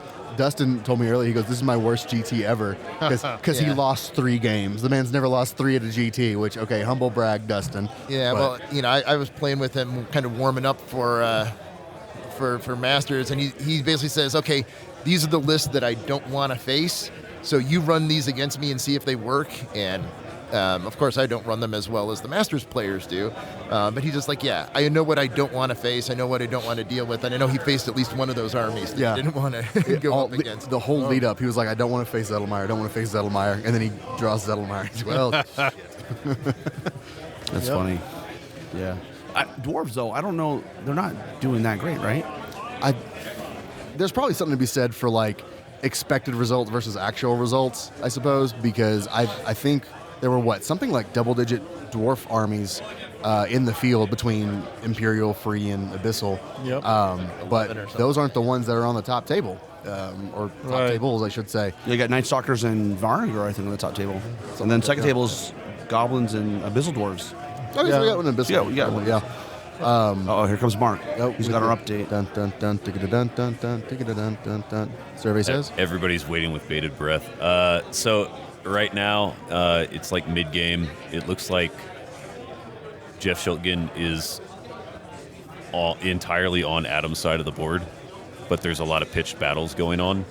So I imagine Schiltgen's plan is probably to pull back and go and capture some of his back quarters.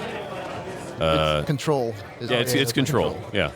And then Adam's probably just trying to attrit him and then maybe jump over into those back quarters. So still dicey.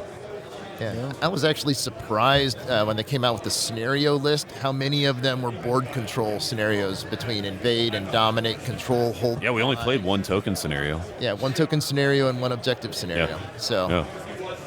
Yep. What's everyone's aversion to the bluff tokens? You rarely. I love bluff tokens. I love Smoke and Mirrors is my favorite. I love them too, but there's a lot of scenarios where tournaments they just don't like those scenarios at all. I think a lot of people don't like to spread their army out, and you kind of have to do that in those scenarios, and they don't want to do that. Because even control, like you can play a 4-foot box in control. Yes. Yeah, you played Dominate on a 4x4 board. Play Dominate in a 2-foot by 2-foot. Yeah. Well, I don't know. What are we doing tonight? You guys playing some more games? What are you playing? Yeah, I brought Cthulhu Love Letter. Obviously, everybody's playing Strike. We've got Skulls here. Dal Moody was playing last night. Big hit last night, yeah. He's going to play again tonight, I'm sure.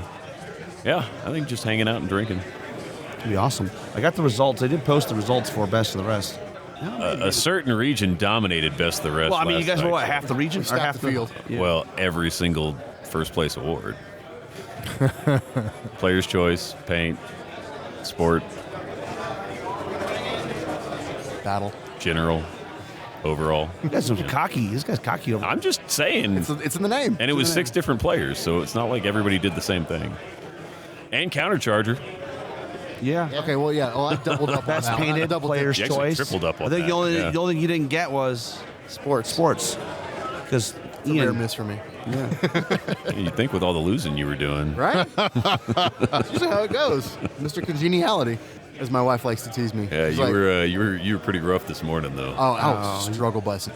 And Jesse was overall? Jesse was overall. Yeah, Jesse was overall. Yeah. That's nice. Awesome. I don't know. Play some more games. Have some alcohol tonight. Relax. You're flying out tonight. Yeah, unfortunately, I got a red eye tonight that I got to catch because I got work meetings tomorrow afternoon that I can't miss. So. We're gonna get you so drunk before you get on that plane. Yeah, that would not be a good morning. That would be a great morning. Fucking smelling like cigarettes and booze. Best meeting. Hey, fellow co-workers. Best Monday meeting ever.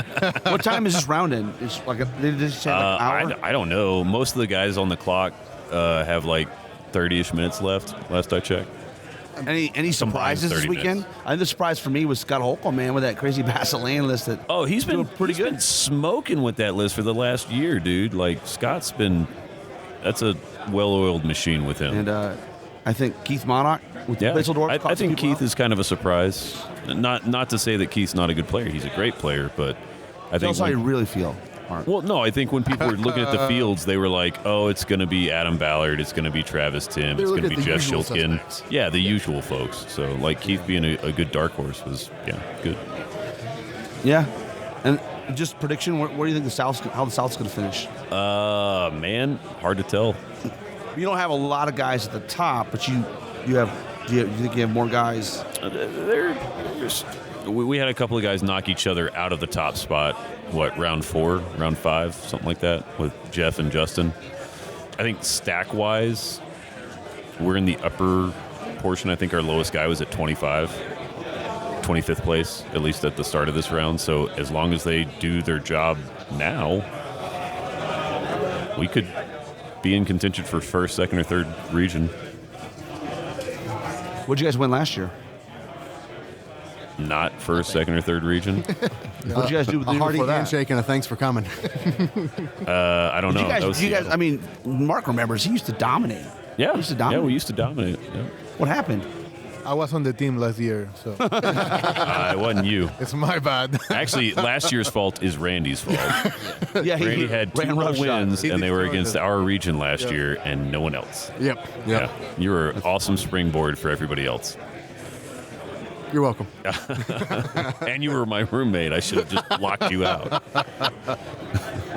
Jeff Radigan's playing on the 4th table, so I mean he's had a good weekend. Yeah, Radigan's always a solid player. Yep. It's crazy though because you used to see like dominate by a few different regions, and now it's like I mean There's a lot of parity. Yeah, exactly. There's a lot of great players, Midwest and Southeast and Mountain, Mid-Atlantic. Yep. Yeah, Mountain. No, just still, other than Scott, I think he's the only guy on the Pacific. On the West Coast. I mean, they're hosting, so like half of their players are running this event. He is so conciliatory. He is so nice. He's like, yeah, I'm going to give him out. You just have to take everything into consideration, man. Yeah. Yeah. Their bench isn't as deep. Well, like, the Southeast would probably be doing better if Jeff O'Neill could be here, right? I don't know. Jeff hasn't played in like 3 years. Yeah, they'd be doing think? better if Jeff O'Neill was here. I think the fields or the teams are getting deeper like year over year. Yeah. Like the example that we were talking about at dinner the other night was the like what 4 or 5 of the players that were on the South Masters team last year are playing in best of the rest this year. Yeah, a former Masters player or a former Master, Pat Zoro Allen, couldn't make the cut this year, and he was on best. Was he trying though? Or yeah. Okay. Absolutely. I don't think he made it to quite as many events, so he didn't have as many chances to get good scores in qualifying. Yeah, but the events he went to, he took good scores. Yeah, he won by you, right? He won by you. Yeah. And still didn't qualify. Yeah. That's how hard it is to qualify. It's a murderer's row. It looks like Alan Biener and Robert Staubine drew. Interesting. Yeah, Saubin's been doing good this year. He beat the brakes off me at Adepticon. I didn't know it was coming, and he's just like bam. Yeah, I he's was like trucking people. And then I came in second at Kings of Memphis. So yeah, and I'm sure he's doing pretty well. He's been doing really good this event. Yeah. And we won't have a back-to-back winner this year either. Why is that? Well, because he didn't show up. Yeah, he couldn't come because he's getting yeah, sorry, Ed Fisk. Yeah. But if Adam wins, he would be the only master. He'd be the only two-time. He can repeat it, but like it's non-consecutive. The only two-time. Yep. Non-consecutive. I like that. Yeah. Non-consensual? No. Non-consecutive. It's so long in the tooth. We're like, oh, guys, I'm tired. Words, how do they work? Grammar makes So sentences. I'm curious what you guys think. What do you guys want for 4th edition? I want them not to ruin the game so that people keep playing it. Exactly. I've got a low bar, That's broad. and I don't think they that's will. fair. I don't think they'll screw it up. I'm going to keep playing because the community I don't think is going to go away or anything. They'll so, tweak it too. Like if they mess something up, they'll fix it in 6 to 8 months afterwards. Yeah, there'll be Not another worried. big Clash of Kings update, and they'll fix Hey, things. what's going on with Dustin Howard? Because he won big this time, but he's playing like down. Yeah, he took a loss. I didn't get to see his game because I was playing, obviously, but he took a loss that I think kind of shocked him, and then he had a bad matchup. So I think he was 2-2 the last time I had talked to him. Unconventional for him, but I mean it's Masters, so everyone's a kid. Yeah, there's no easy game, man. Yep. Well, he lost to Eric Trowbridge in round 5. Yeah. Yeah. I mean, you talk about the parity. I mean, like that's the thing. Yeah. It's like everybody, across, Well, Trowbridge He is lost to amazing. and he lost to Mike Zettelmeyer too. Yep. And Zettelmeyer's a really good player. Yeah, he is. He's not going to let you win. Nope. And he lost to Travis Tim as well. Yeah. I watched part of that Travis game. Man, that was close. So he'll probably end up 3-3 because that Could be. Yeah, because he won his last game. Yeah. Interesting.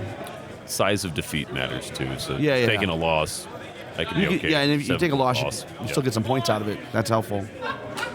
Well, awesome, guys. I appreciate you guys coming on. Yes, sir. Before we get out here, when's Lone Wolf? Lone Wolf is April 25, 26 in Dallas-Fort Worth, Texas, right next to DFW International Airport. LoneWolfGT.com is the website, and I open registration. What is that? Alamo Weekend? Yeah. Yeah, Alamo Weekend. And what is it again? It's the biggest or it's the longest running? What is it? I know you and Alamo have a whole thing. What is your event? Alamo is the longest consecutive running event. Yes. Because we've been screwed by COVID, some of us. But Lone Wolf is the oldest because it's like 23 or 24 years old. And that's how you would at this define point. best, right? Best could be size. It could be the player approach. It could be whatever you want it to be. It is Masters Light. It draws a very tough crowd, and it's a big crowd. and it's a great. Hey, Randy, when you come into Memphis, I don't think you've ever been to any Memphis events. I was at Blue City Brawl. Oh yeah, that's right. And you know what? Didn't you smoke him at Blue City Brawl? I just realized you were the reason we won. Yes, the whole time, You're welcome. the whole event. That's what he does. I was thinking, yes, I was thinking Kings of Memphis, but yeah, right, you were at Blue City Brawl. Okay, it's a blast. Yeah, it was a fun event. I always liked Blue City. That had been on my bucket Blue list City for a is while, great. and I'm hoping I can get back this next year. I want to get up to Kings of Memphis at some point, and maybe TNT. I don't know, man. Those guys are tryhards, man. Which ones? The Kings of Memphis, man. We got like Your War Dogs? Yeah, those guys are just like Bloodbath. One of them, like, we'd have John Green show up, and he would eviscerate people. Keith Randall's there every year. Could win a Robert sports Staubline award came every down year. this year. yeah. Keith Monarch showed up. There's been a lot of good players coming, so Bayou Battles. Yeah, so Bayou Battles will be MLK weekend in January, Houston, Texas, BayouBattles.com. Give us a little bit to get the website updated. We got a new guy who's taking over website maintenance. We'll probably open up registration probably by the end of August here. So we're on the north side of Houston. We're right next to George Bush Intercontinental Airport. So we got the free shuttle. So another kind of like one-stop shop hotel venue. We're kind of tucked away in a corner, so it's great. Nobody bothers us. So. Never been bothered At all. Yeah, So, with all of the drunken shenanigans we do. It's They've So never said anything. just in, Keith Monarch beat Travis Tim 18-3. Holy Yeah, crazy, right? It's a weird world, man. So right now, Keith's at 99 points. That's the most anybody's scored at a Masters. So Adam I think is at 96 85. was the next tie. Adam wins. I think if Adam wins If the Adam game, wins, he'll win the game. If He'll win Adam it. wins, but or if Jeff Shilkin wins, wins, Shilkin's at 81. oh, So I don't think he'd need to get a 20. he'd have to get. Yeah, Or he's got 19. he's got to go. He's got to be. Would also have to have He's got to be the highest 19 score higher. So it's got to be like a Yeah. 19. It's He'd gotta- have to take a 19 or a 20 or a 21 on Yeah, that. and I don't think he's gonna do that on Adam. Probably not. Ooh, you guys are gonna be butthurt. Oh, man, that would be weird. Hey, Tournament, no skin off my back. I don't know. I guess it comes down to that game. If Adam wins, he's in. Yep. If Jeff wins, he's gotta smash him. Yeah. Because if he doesn't smash him, he's down by 18 points. Now, What did you say Adam started with? Adam's at 85 right now. So even then, Adam would need a 15, Yeah, and then 14, right? yeah, but if he wins, well, They yeah, got the head-to-head because they played each other, Adam and Keith. yeah. I think Adam and won. and didn't he beat Keith? Yeah, I think so. So if they both landed at 99, I think you'd have to give the tip to Adam, Right. Because they have the head-to-head. Didn't that happen a few years ago to Travis? I don't remember. Maybe. Or maybe he was a couple points behind Keith. I can't remember. Usually it shakes out to where not everybody's on the same. Yeah, because Jeff Shilkin's got 81 points. Yeah. When we were talking about Jeff, he's the one that needs like 19, 20, 21 to. It's hilarious to watch the scores bounce. Yeah. They're bouncing up and down because right now it's Keith at 99, 85 at Adam, and then Travis is at 83. Yeah. Jeff's at 81. Yeah. And then the rest of the scores, and Alan's already in at 76. And I don't know about Justin. Like, what I'm saying is, I mean, there's only two people going to Yep. win it. I told them, though, I said, look. They knew. Oh, they knew walking into But he that game. came with an army that I don't think people knew how to play against. That all those changes and stuff, Yeah. I don't think they didn't know what those things could do. So There's your case study for playing something off. well, we've done this before. We had this Yeah. dance, right? We had Keith Conrad Every with year. Hurd. Every year. We've had Every this year. Luke Trident Fraser Realms. with Luke Frazier, Trident Realms. Trident Yeah. Realms, yeah. So I mean, I wouldn't put a Bizzledorf in with those guys. But guys, I appreciate you guys coming on. Thank you, Have man. safe travels home. Absolutely. Yes, you sir. too. Yeah, and Oh, you got a long drive back, huh? Right. yeah, 30 hours, but it'll probably Woof. take us 36. I'm not doing it. That's- I won't be doing it again. This is the last So time. you're a madman. It is stupid, but That was bold as we. I got to work on Wednesday, so we got to get out of here. So we got to go. I fly home tomorrow. I fly to Chicago Wednesday for work, and I'm there through Sunday. So You got a new job. You got a lot of extra time. Let me know if you want to edit some videos. We can always use your help. Video man. I'll keep that in mind. Yeah. I'll have to adjust. We my always freelance rate, always yeah. have room on the team Countercharge. For sure, man. For Always. sure. All right, guys. Thanks a lot. All right, thanks, man. Thanks, man. Hey, who needs a drink?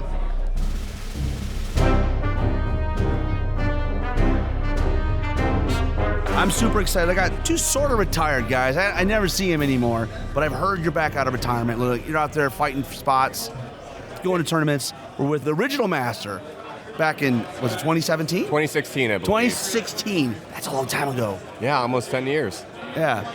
And here you are, Patrick Zorro Allen. You had a big stint on the rules committee, and then you kind of took a break. What have you been doing? Oh yeah, honestly, COVID kind of killed my habit of like going out to play. So I kind of like slowly started stepping back then, and I got kicked off the rules committee, and I kind of was like, yeah, this is a good time to step back even further. Got a full-time job, which I used to freelance, so that allowed me more control of my schedule. So yeah, and then just started doing some other hobbies, started working out, started playing more video games and board games. But you're living the dream now. Yeah. But you're back. You've been playing Kings of War this year. You're really heavy. Have you been getting out to more tournaments than previous years? I've been trying to make an effort to get back out to more tournaments now. I'm back to freelancing, so I can dictate my own schedule and make time for them. So that's awesome. What's the last Best of the Rest or Masters you have been to? Do you remember? Honestly, it's hard for me to say. So you were at Nashville, right? I was in Nashville. Did you go to Chicago? Chicago and San Antonio. We've been to those. And then at some point we were in. Where was it at? and was the next one? That's right. And then we had. Good gracious, man! Oh, I think the next one would have been the Northeast, right? Yeah, I didn't do the Northeast one. Right, and then we had Seattle. Oh, what? Seattle. That was the last one. Okay. And then they had Omaha. Mm-hmm. Yeah, and then DC. Yeah. And then this. Seattle was the last one. Okay. However long ago that was. Well, awesome. How you found the venue? Venue's great. A big hall, plenty of water and stuff. Yeah, it was a good time. Being at a casino is kind of fun because you can play gambling dice games after we play our dice games. Exactly. And it's funny, somebody made a comment. It's not surprising that the geeks in here are pretty good at craps. 2d6, right? We know the probability pretty well. I mean, I feel like it's pretty fitting that Adam is on top table right now because he went on a streak at craps. 33 rolls? 36 rolls. 36 rolls. Second highest under scoreboard. Without busting? Yeah, without busting. Oh my gosh. Did he go away with a lot of money? Came away with quite a bit. It was enough that the casino gave him a free T-shirt. I think he might be wearing that today. That's fantastic. Yeah, he's wearing that today. Well, I'm super pumped. We got to play. I've known you a long time. I had never got to play you, so that was amazing. We got to play in the 5th round. You ran over me like a ruffle. You know, those heroes just decimated me. I ran over a lot, but you had a lot to run over. Yeah, so it was, 21 units. You know. Yeah, it was a good game though. Great game. It was a bloody game, as close as it can be. 25-point difference. Yeah. Yeah. It was fun. Did you have a good weekend? I did. Any standout games? The game with you was really great. I also got to play Shannon for the first time. Shannon Shoemaker, how'd that go? That was he's great. running Goblins too, right? Yeah, he was doing Goblins. He's got the chariots though and stuff. Yeah, a little bit different. I played 3 Goblins this weekend, and they're all completely different, which I really enjoyed. Was Zach the third one? Yeah, Zach was the third one. Yeah, that's awesome. Doesn't he look cool? Every time I see him, he looks like I don't know, like a billionaire from like Europe, and he's just got lots of money. Yeah, he's from Germany, so that's right. Fake well, until you make it. We're joined by Rashid. Do we still call you the cheese? Yes, you can still call me. We can still call you the cheese. Okay. the cheese. Wait, what was your? You had a tagline. Come on. What was the it? Cheese. The cheese. I'm the cheese. So, what have you been up to? You kind of in retirement a little bit. Yeah, I've been out of it for like a while. Maybe in the last year and a half, I've played just a handful of games. But it didn't look like you forgot. No, thank you so much. I came down to Reno a couple of months ago, and I got my kicked. By who? By the Reno guys, because I hadn't played. Well, which ones? Because a lot of them are 0-5 today so really? far. Yes. Oh, a lot of them. Rob out here, like talking about the West Coast, right? Like, hey, it's, you to be fair, right now, Southeast has got a chance of winning the whole thing. Really? We'll see. Yeah. But I do think apart on Sunday. I do think that Adam's going to get him though. I think Adam will get a 15-point win. I think. Well, like he only needs 15 points to take it, and like with blackjack, 15 is decently easy to get. I didn't know it would have to be a very close to game to only be a 14-point win. Yeah. I am surprised though. Abyssal Dwarves lost a game and still has 12,575 points of attrition in 6 games. Now it's 6 games, but it's over 2,000 points a game. That's a lot. That's not a lot left on the board after that. No. I mean, I guess that's why you win scenarios. There's nothing left on the table. So how was your weekend? It was great. I planned not to really play. I came to just hang out, and Britton had told me a few weeks back that he might need a ringer. So I brought an army and a list, and then, I got the call 5 minutes before. Yeah, because I guess the owner of comics Yeah. The shop here, had somebody call in and he couldn't play. I see. And so he's like, look, I'm really sorry. And the guy's like, no problem. We got a great ringer. At first, I didn't want to ring because playing the game is a lot of work and I'm lazy. But after all, it was a really good experience because I got to play 5 games against good opponents. It was super fun.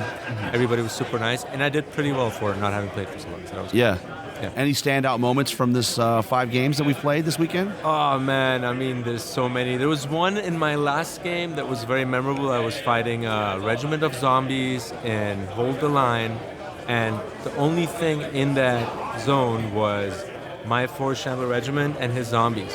And I charge him and I do 5 wounds, don't roll the nerve, right? Uninspired. Second turn, I do 5 more wounds, they're on 10 wounds. I roll nerve, I roll a 4, I don't kill him.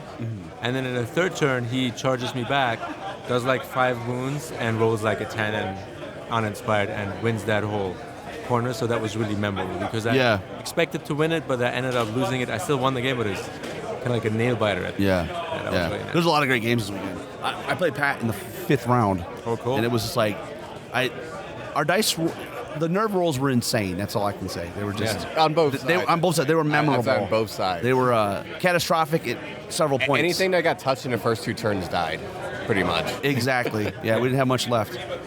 So you guys, you're leaving tomorrow? You're leaving tonight? Tomorrow. And you're leaving? Are you driving? Yeah, I'm driving, but I'm leaving tomorrow morning. You're driving solo, or are you driving with Scott? So I drove up with Anthony.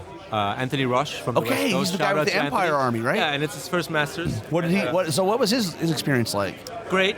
He did well. I think he had a win or 2, and he had 2 losses, but he had a really good experience. And Anthony's one of those guys. Everybody that meets him on the West Coast loves him. Yeah. But he just doesn't really go to travel tournaments much. So it's been really good for him to come out and get that experience and then make friends. I think it's kind of got him into acquiring that taste to go to travel tournaments. So is that going to pull you back in? I think I am always going to be in. I just don't want to be married to it the way I used to be. So I'll be playing Are you dating other girls? Yeah. No. I mean, you mean games? Games? No. I have You cheating on us? I have enough for Dead Zone. I have 2-3 different play lists, I suppose, for Dead Zone. I have enough for Firefight, but I don't really get to play much. These days, I usually go to Scott's house and I hang out on game days. Sometimes I get a game, rarely. Yeah. But I feel like even playing today, I'll always love this game. There's always the tactical part. I was watching Jeff Radigan's game against Ray Shields earlier, and the way just the armies were lined up on the table and on Game 6 looked really cool, and it was very tactical. And me myself playing, getting that itch back a little bit of. So did Ray beat him? Because his score just bounced into 89. It looked like he was. So I'm assuming he beat him. Yeah, it looked like he was going to get ahead of him. Yeah. Jeff just didn't have enough units to hold the width in a scenario like that. So early on, it looked like he was going to be surrounded at some point. But I think that's what it is about the game that is so enjoyable. The tactical aspect of it when you play it. Now this says Ray. I don't know. I think there are adjustments because now it says Jeff. It says Jeff had 5 points for the round. So I don't know. I think it's adjusting as it goes on. Yeah. I'm pretty sure. Results are unofficial. But you're pretty sure that I'm Ray pretty got sure him. Ray was going to win that game. Any other fun games? You know what? That was the only ones I got to watch because I was playing in Best of the Rest. And that was the reason why I didn't really want to play. You wanted to watch the games? I really wanted to watch the games. Yeah, there's some cool games. Yeah. From what I understand, I didn't see it either. Yeah, and so that was really cool. I didn't really want to watch the Table 1 game because when I saw them lined up on the table, I was like, oh, that's going to be a really cool battle to watch. It ended up not being a cool battle. They kind of never got into combat until it was turn 5. But it just looked really cool on the table. Yeah. What do you think of the venue? You've been to a few of these, right? So I've been to Reno a few times, and normally when we come and come to the tournaments, it's at the game store, right? And Comic Kingdom? Comic Kingdom, exactly. Yeah. And they just moved, and the owner's really cool. It's like a mix of comics and miniatures, so that's really awesome. You get a bunch of different things. I don't know if you guys have already talked. We did. About that. We went on Thursday night and played some games and stuff. It's a super great store. Yeah, it's a nice store. This time, I think the venue here is one of the best hotels we've ever been at. I feel like they've the least been in our business. They're not even in here. Not in here. You could, and I don't know that we're drinking or not, but nobody said. Well, it's like Blake said yesterday to me. These casinos, they just want you to have fun. They don't really care too much about, you know. They're not making their money off the alcohol. Yeah, they don't care. Like we had you go on dinner. the floor and you get free drinks anyway, so. Exactly. Yeah, we had dinner yesterday, and one of us was gambling. I'm not going to say who it was. John Green. And he kept ordering drinks for everybody, and we were just talking earlier. It was fantastic sushi. The prices were great, and we got probably $200 worth of alcohol at the time that we were there. Like that's how casinos are. They're very generous with what they offer, and everything is top-notch quality. Whatever we ate was incredible. I know that experience from Vegas, and Reno is just the same. But everything is usually top-notch for everything. Yeah, that's nice. I think the casino over a regular hotel though. Regular hotel is like a bar, maybe a restaurant. This has got multiple options. It can service people a little faster, maybe. Maybe not the hot dog place. The deli place was pretty slow. It was very slow today. I didn't go there, Yeah. But the breakfast place was incredible. Yeah, the Purple Parrot? The Purple Parrot was great. I got burritos off of there every day. And, it's basically like 2 meals, too, when you get something there. Mm-hmm. And the rooms were very surprising, surprisingly beautiful, I thought. It must. I see a lot of signs that they're refurbishing, so they must have done the rooms already. Yeah. They were nice. And if you've never, I don't know, some of the listeners probably have not been to, Old Vegas before. Fremont Street. Experience. Yeah. It's like rundown. It's like from the movie Casino, like in the '60s and stuff. Exactly. And Blake doesn't, Blake Robinson, who's from me, doesn't like it when I say that. But to me, all of Reno has like a sense or like a feeling of Fremont Street. All of it looks kind of like old school Vegas. Yeah. And it's surrounded by mountains. It's a really beautiful area. A lot of people didn't expect that coming to like a really nice area. But Atlantis is like a little off the beaten path. Mm-hmm. It's just like maybe, I don't know if it's more upscale, but it doesn't feel like an old vintage casino. Yeah. It's awesome, dude. I've had a great time. What about you? I loved it. I've only been to Vegas once. And so don't have like a ton of experience to base it off of. He's talking to the guy that goes every weekend, Yeah. When you live in LA, I mean, come on. 3 hours, 3.5 hours? Well, in 20 years, I've been probably to Vegas 15 times. So I've been there, done that so many times. I really don't get excited about it anymore. Yeah. No. But every once in a while, when there's something like this, it's nice to go to Casino Town and spend time in the casino. Yeah. It's not an every time thing for me. I will say I do think the food in Vegas was better, but like the casino level it was pretty much about the same. They don't smoke in the casinos, I don't think, in Vegas. It depends on the. I bet you the Fremont ones probably do. They do. No. Depends on the area. Okay. Yeah. Like Park MGM doesn't, but like some of them do. Yeah. It just depends on which one. I haven't been to Vegas in a while, but I partaked before. Yeah. Whatever supports gambling is cool with the casinos. For sure. Yeah. Whatever gets you to the slot machine. Yeah. Whatever gets you to the slot. Alcohol, cigarettes. Yeah. That's why all the booze is free. So I hold back in Vegas for that reason. Or when we were here yesterday, when we were at the bar, they kept ordering shots and things like that because I don't want to drink that much. Because it's just free. That's the purpose of it, the intent of it, right? They want you to lose your faculties. Yeah. And your wallet. I didn't gamble a split second when I was here. I always feel like when you come to these hotels, I was talking to someone about it yesterday. The best thing you can do is not gamble because everything is at a discount because they want you to gamble. And gambling is, the odds are against. Well, you're going to lose. You might win once, but you're going to lose nine times out of that. The next 9 times. Yeah. The house always wins. The house always wins. Yeah. I don't know. What's next for you? You have a tournament in mind? I don't, but I'm probably going to always continue supporting the local tournaments. Like Riddle of Steel? Here, yeah. Mm-hmm. Well, I'm going to run the Riddle of Steel, and then I'm going to be probably in Reno once a year, and Britain's tournament, Bay of Kings in San. When do we know? When is Bay of Kings? It's like in the late summer area. I don't know if is that the one in San Diego? Huh? Okay, that's correct. It's a really beautiful setting. It's got we're like in the bay area where like the boats are and everything in the marina. It's really beautiful. It's a small tournament. He's running multiple games now, so it's a small Kings of War tournament, but technically it's becoming a larger tournament. Yeah. It's a good time to visit California. What's the other game as well. that's part of it now? Pardon me? What's the other game that's part of it now? That's a good. They got Mordenheim. Mordenheim. Big like old school group down there that makes the big giant buildings and stuff. And I saw them play it once. It's awesome because the tabletop looks really cool. Yeah. It's the type of game that I saw and I was like, oh, I could do this. I could get Mordenheim's into this a great game. It's very like crunchy and stuff like that, but the aesthetics are beautiful and Mordenheim's a lot of fun. Yeah. Well, guys, what's next for you? Do you have more tournaments coming up this year? I'm gonna try to make Dojo and Alamo this year. Dojo looks pretty likely. Alamo right now would have to call out of a football game as long as there's only one. Are you still doing the sports stuff? Yeah, still but you're doing sports. freelance. Yeah. Still say the best commentary, play-by-play we've had was when you guys were in San Antonio. It kicked. Nice. Yeah, it was amazing. Yeah, it seems like yesterday, but it was already forever ago. If you think. Oh, we were just talking about that. I mean, it was 2016. 9 years ago. Because that's where I met you both, that same event. Yeah. And I remember Rashad just walked up to me and goes, I just want to thank. I can't do a Rashad accent, so I'll just pretend. I just want to thank you. And it was like, oh, okay, that's cool. Yeah. Yeah, he was so nice. He was so nice. Yeah, he's probably used to all the other Persians that he knew from California.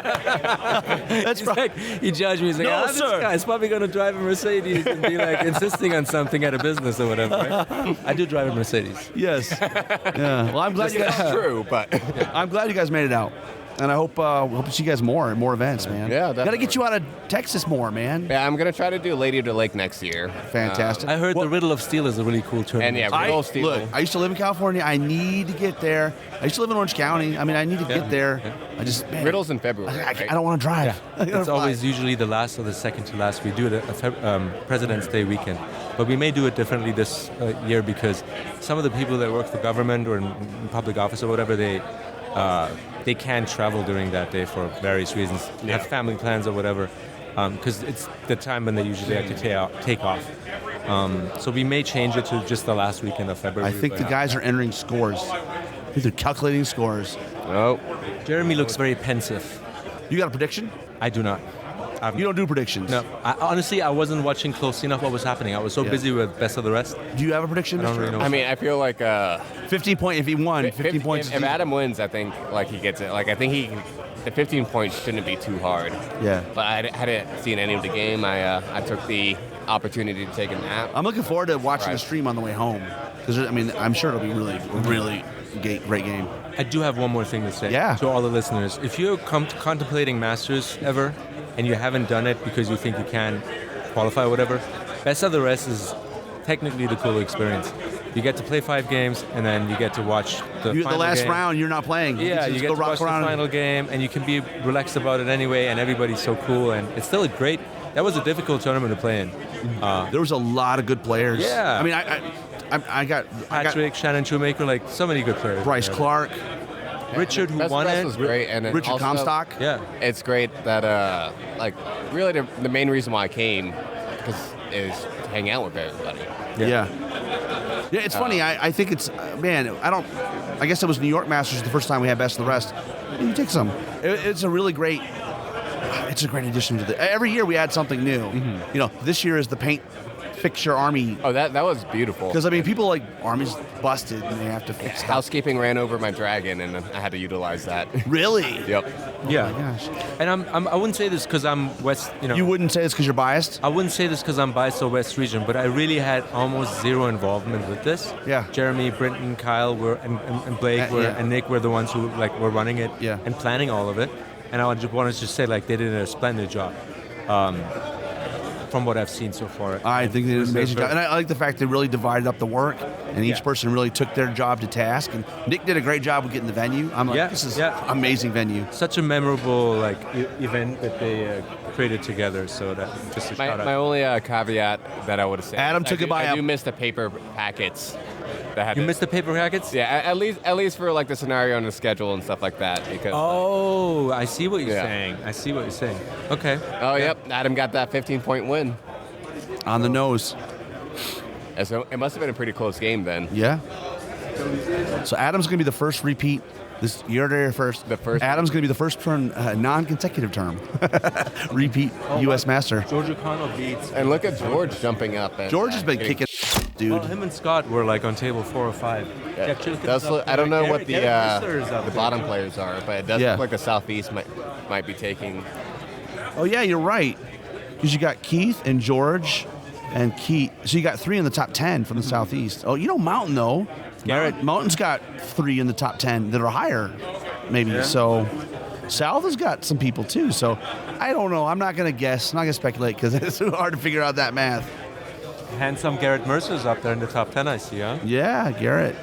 Well, awesome, guys. I appreciate you guys coming on, chatting with me. I'm glad to get you guys out of retirement. Thank you. Well, We'll see you at Riddle of Steel one of these times. I hope so. That'll be great. Thanks, everybody.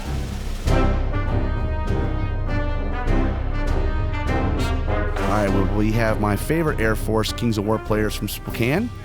You guys might be the only two, but I got Ian and Dwayne. And I think I had to say your last name on the podcast, and I completely slaughtered it. So when you hear it, you'll hear it. It's terrible. Mazakowski. You know how it was everybody adds extra syllables. Yeah, it's not, right? Well, how do you pronounce it? Mazursky. See, I wasn't even close. Yeah. And Robinson's easy. I mean, it's Robbins. Yes, Robbins. That's it. Let's go. What's hilarious? I've done that like four. Like I just see if we get him on that one.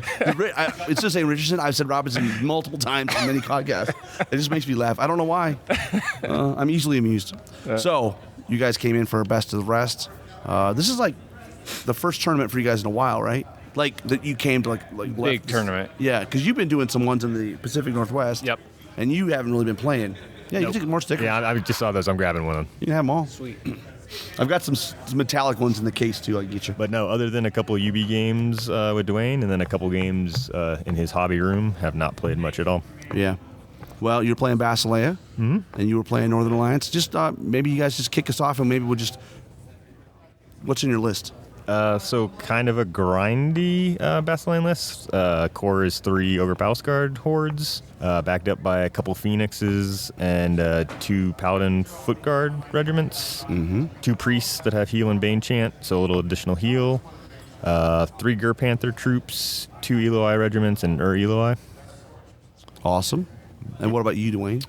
Yeah, so my list consists of what I have painted. It's pretty army, by the way. Awesome. You got some player choice points, I saw. Oh, no. I'm pretty sure you did. I thought I saw some.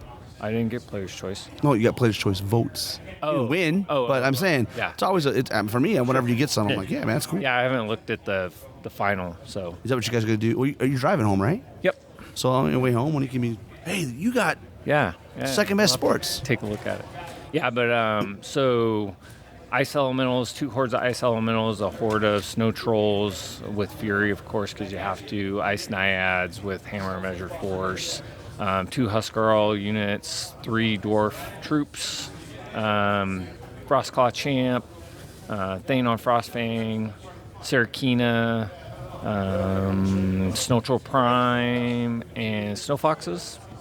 Yeah, I found out that because I played Mark Cox the last game of 5, and he has got a way better list.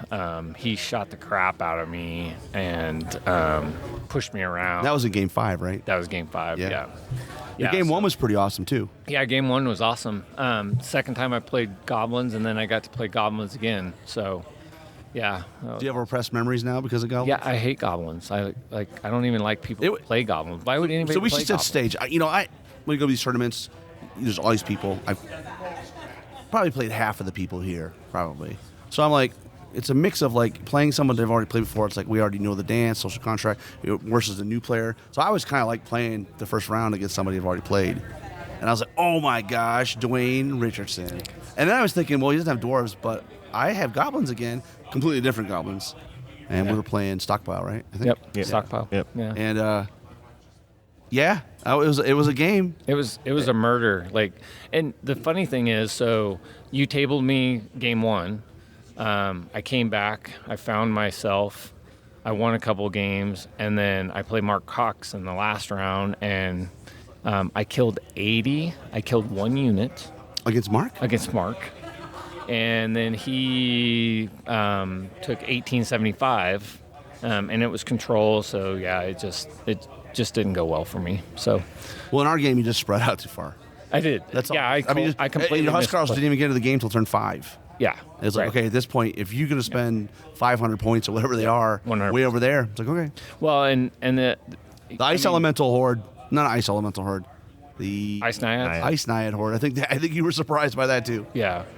Yeah, the funny thing about both of those games is the dice for you guys were just even Mark was like, he was the same way as you. He's like, oh my God, dude, I stopped saying it because when you call your shot, it gets annoying.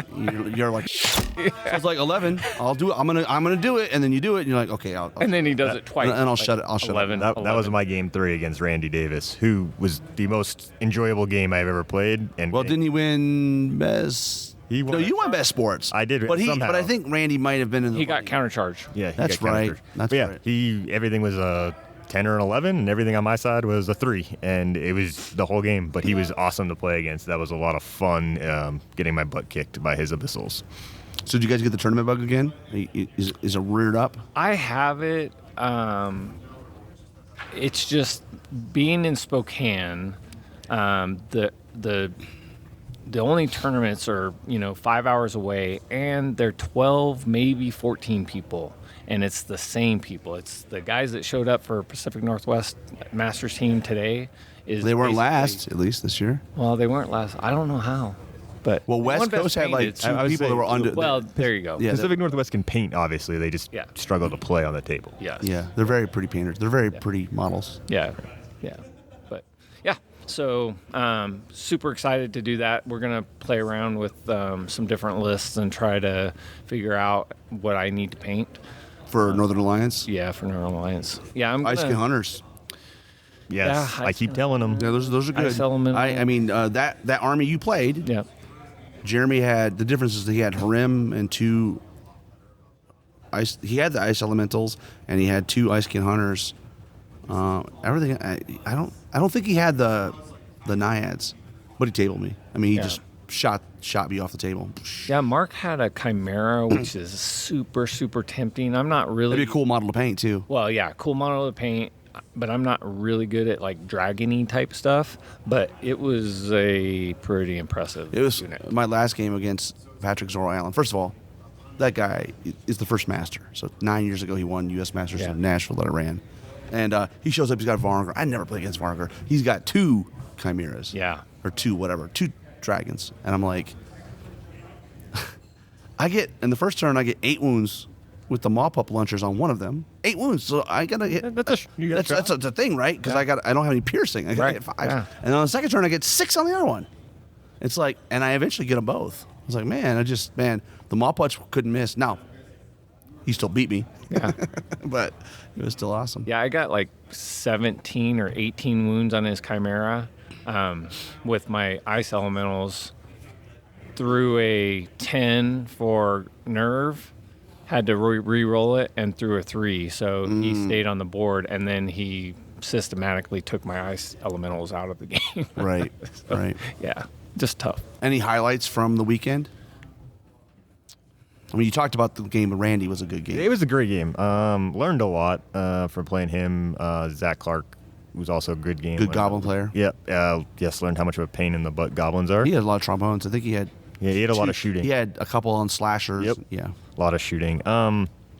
It was awesome getting to watch actually the Masters. Like I watched a lot of the final table. Shilkin and Ballard. Yes, and that was awesome just watching them measure angles and like what they were looking at and just some of the angles for stuff. I'm like, oh, I never even would have seen that. Like it's just really cool to see that high level of play.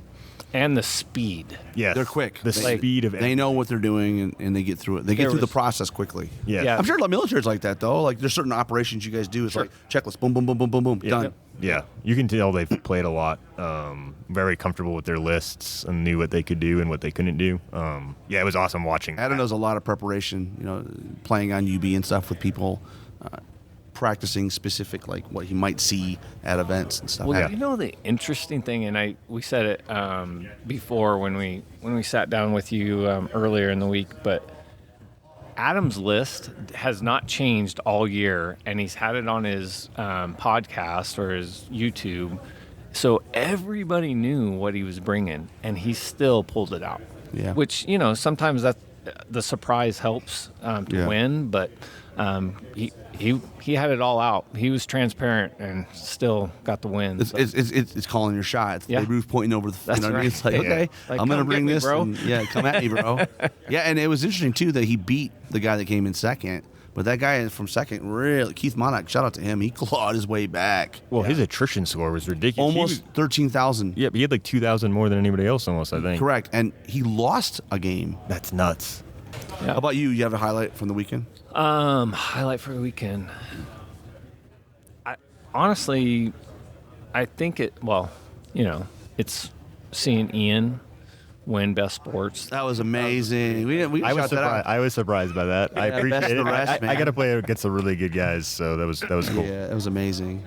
Yeah, but besides that, honestly, it's meeting. It's not like celebrity stuff, but it's meeting people that you've had on the podcast or that I've listened to their podcast. Like Alan Beaner. Like that dude just seems so freaking cool. Yeah, he's cool. And except for the fact he takes all those Wranglers, but he is. Well, cool. But you know what? He's cool in spite of it. Yeah, in spite of it. But I loved their podcast before. I really wish they'd bring that back because Drunk and Disordered. Yeah, they just. I even offered a great name. I said, guys, just. I know you're the main guy with all the equipment. Rob. Won't do it. Yeah. I will record it for you and I'll edit for you. Just come on, man. Let's do this. Yeah. We need it back in our lives. Yeah. So meeting people like that and people that are good at the game and have a passion for it, I think that's probably the highlight. So yeah. Where do you go from here? You're gonna add some units. But you're not switching armies. So I've got a Night Stalker army in mind that I have some models for that I at some point need to start building and painting. But one of the other highlights for me was actually getting to play a game of Firefight and watch a couple games of Firefight, and Kyle and Tyler kind of teaching us that real quick the other night. Kind of interested in maybe doing a little bit more Firefight for a while. Way less painting. Less painting. Yes. Yeah. Well, he's always doing less painting. Well, right? that's true. I try to get I'm not painting his Firefight stuff. If he wants to play Firefight, he has to paint his own. That's funny.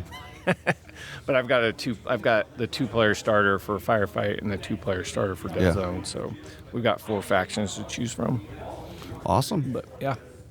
Final thoughts? Well, he's got a few that we've been talking about. Yeah, I've got. So I expected. So this is nothing against anybody. This is just Dwayne Richardson being the person and saying the things that he's willing to say.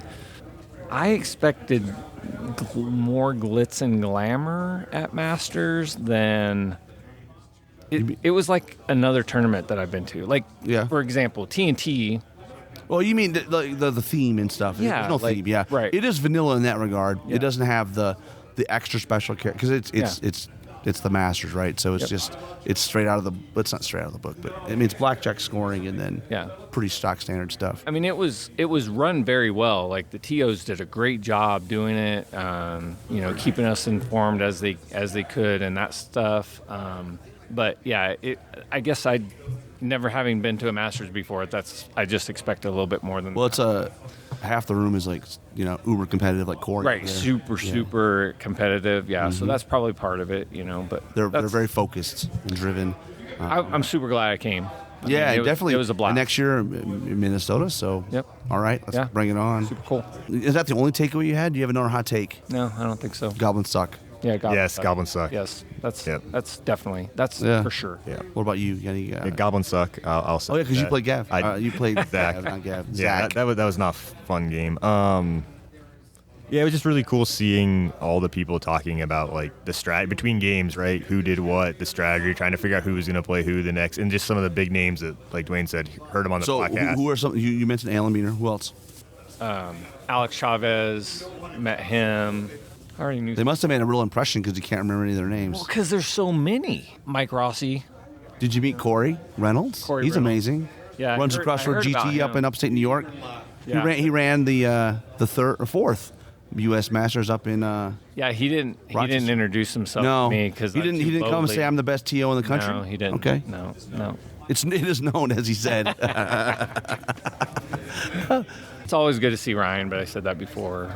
Ryan Smith. Ryan Smith, yeah, he's great. Texas through and through. Yep. Yeah, South team had a great run. Yeah. they brought everybody. So ironically, yeah. They had a guy that the last 2 years made their team, and they didn't win anything. And then this year he didn't make their team. He's Jesse Garrett playing in Best of Rest, and now they win. So maybe they're going to have a rule. Jesse, you can't play on the Masters team. Sorry, no Masters. There's correlation here. Correlation is causation. So. Yeah, I don't know. Jesse won something at Best of the Rest. He won the thing. He was the Paragon. Yeah, it was overall. Yeah. Yeah, smash and face. No, kind of with Dwayne, it did feel like some of the other not that I've been to a ton. just well, you're comparing it to TNT, which is really unique, right? It's got the big wrestling ring and the cage, and we had all that when you guys came. It was just like over the top. That was at the old venue too, the Cool Springs Hotel, which was really nice. Yeah. Now they're in a different hotel, still a suburb of Nashville, but but definitely glad I came. I'm glad Dwayne dragged me. Dragged you. Where's your next event? Are you gonna let him drag you to another event? Yeah, I'll probably get in one or two more. You got one in mind? So Grit City is in Tacoma in January. And that's Rob Zimmerman runs? Yeah, Rob Zimmerman. And then there's, I think there's one in November. The one that Ryan Mansell runs? The Titan something? That one, okay. November is Grit City. I don't remember the dates, but they're both. But you're in the Pacific Northwest page. Yep. They'll post it. Yep. Yeah, for sure. But cool. That's about it. I'd like to make a few others, but did you guys win anything in the raffle? I did not. I got $25 from War Chest Creation. And you buy stuff from there all the time. Heck, yes. When I was at Adepticon, I think I won like a $50. I'm like, you know how many bases you can buy at $50? Yeah, right. A lot. Yeah. And you can get them with the pre-magnet, the magazine. Yes. Is that what you're buying now? I'm going to, yeah. Oh, you got to be dumb not to. Yeah. What? I've been drilling magnet holes out, drilling out MDF like a sucker. Stupid. Yeah, and it comes with a magnet. You just go, and you maybe put a little drop of glue on it to keep it in there. Yep. Yeah. Stupid. Yeah. Super awesome. Nice. All right, guys. Well, let's get ready to have some fun, frivolity, and all that. Awesome. Board gaming and stuff. Yeah. Thanks for chatting. Yeah. Thanks for coming. Yeah, man. Thanks for listening, and we'll see you next time on Countercharge. Please let us know what you thought of the show by emailing us at counterchargepodcast@gmail.com, on Twitter at countercharge15, or by commenting on the Countercharge Kings of War podcast Facebook group. If you enjoy the show, you can help others find out about it by leaving positive reviews on iTunes. Until next time, keep countercharging. Music is a composition of Kevin MacLeod and is licensed under Creative Commons.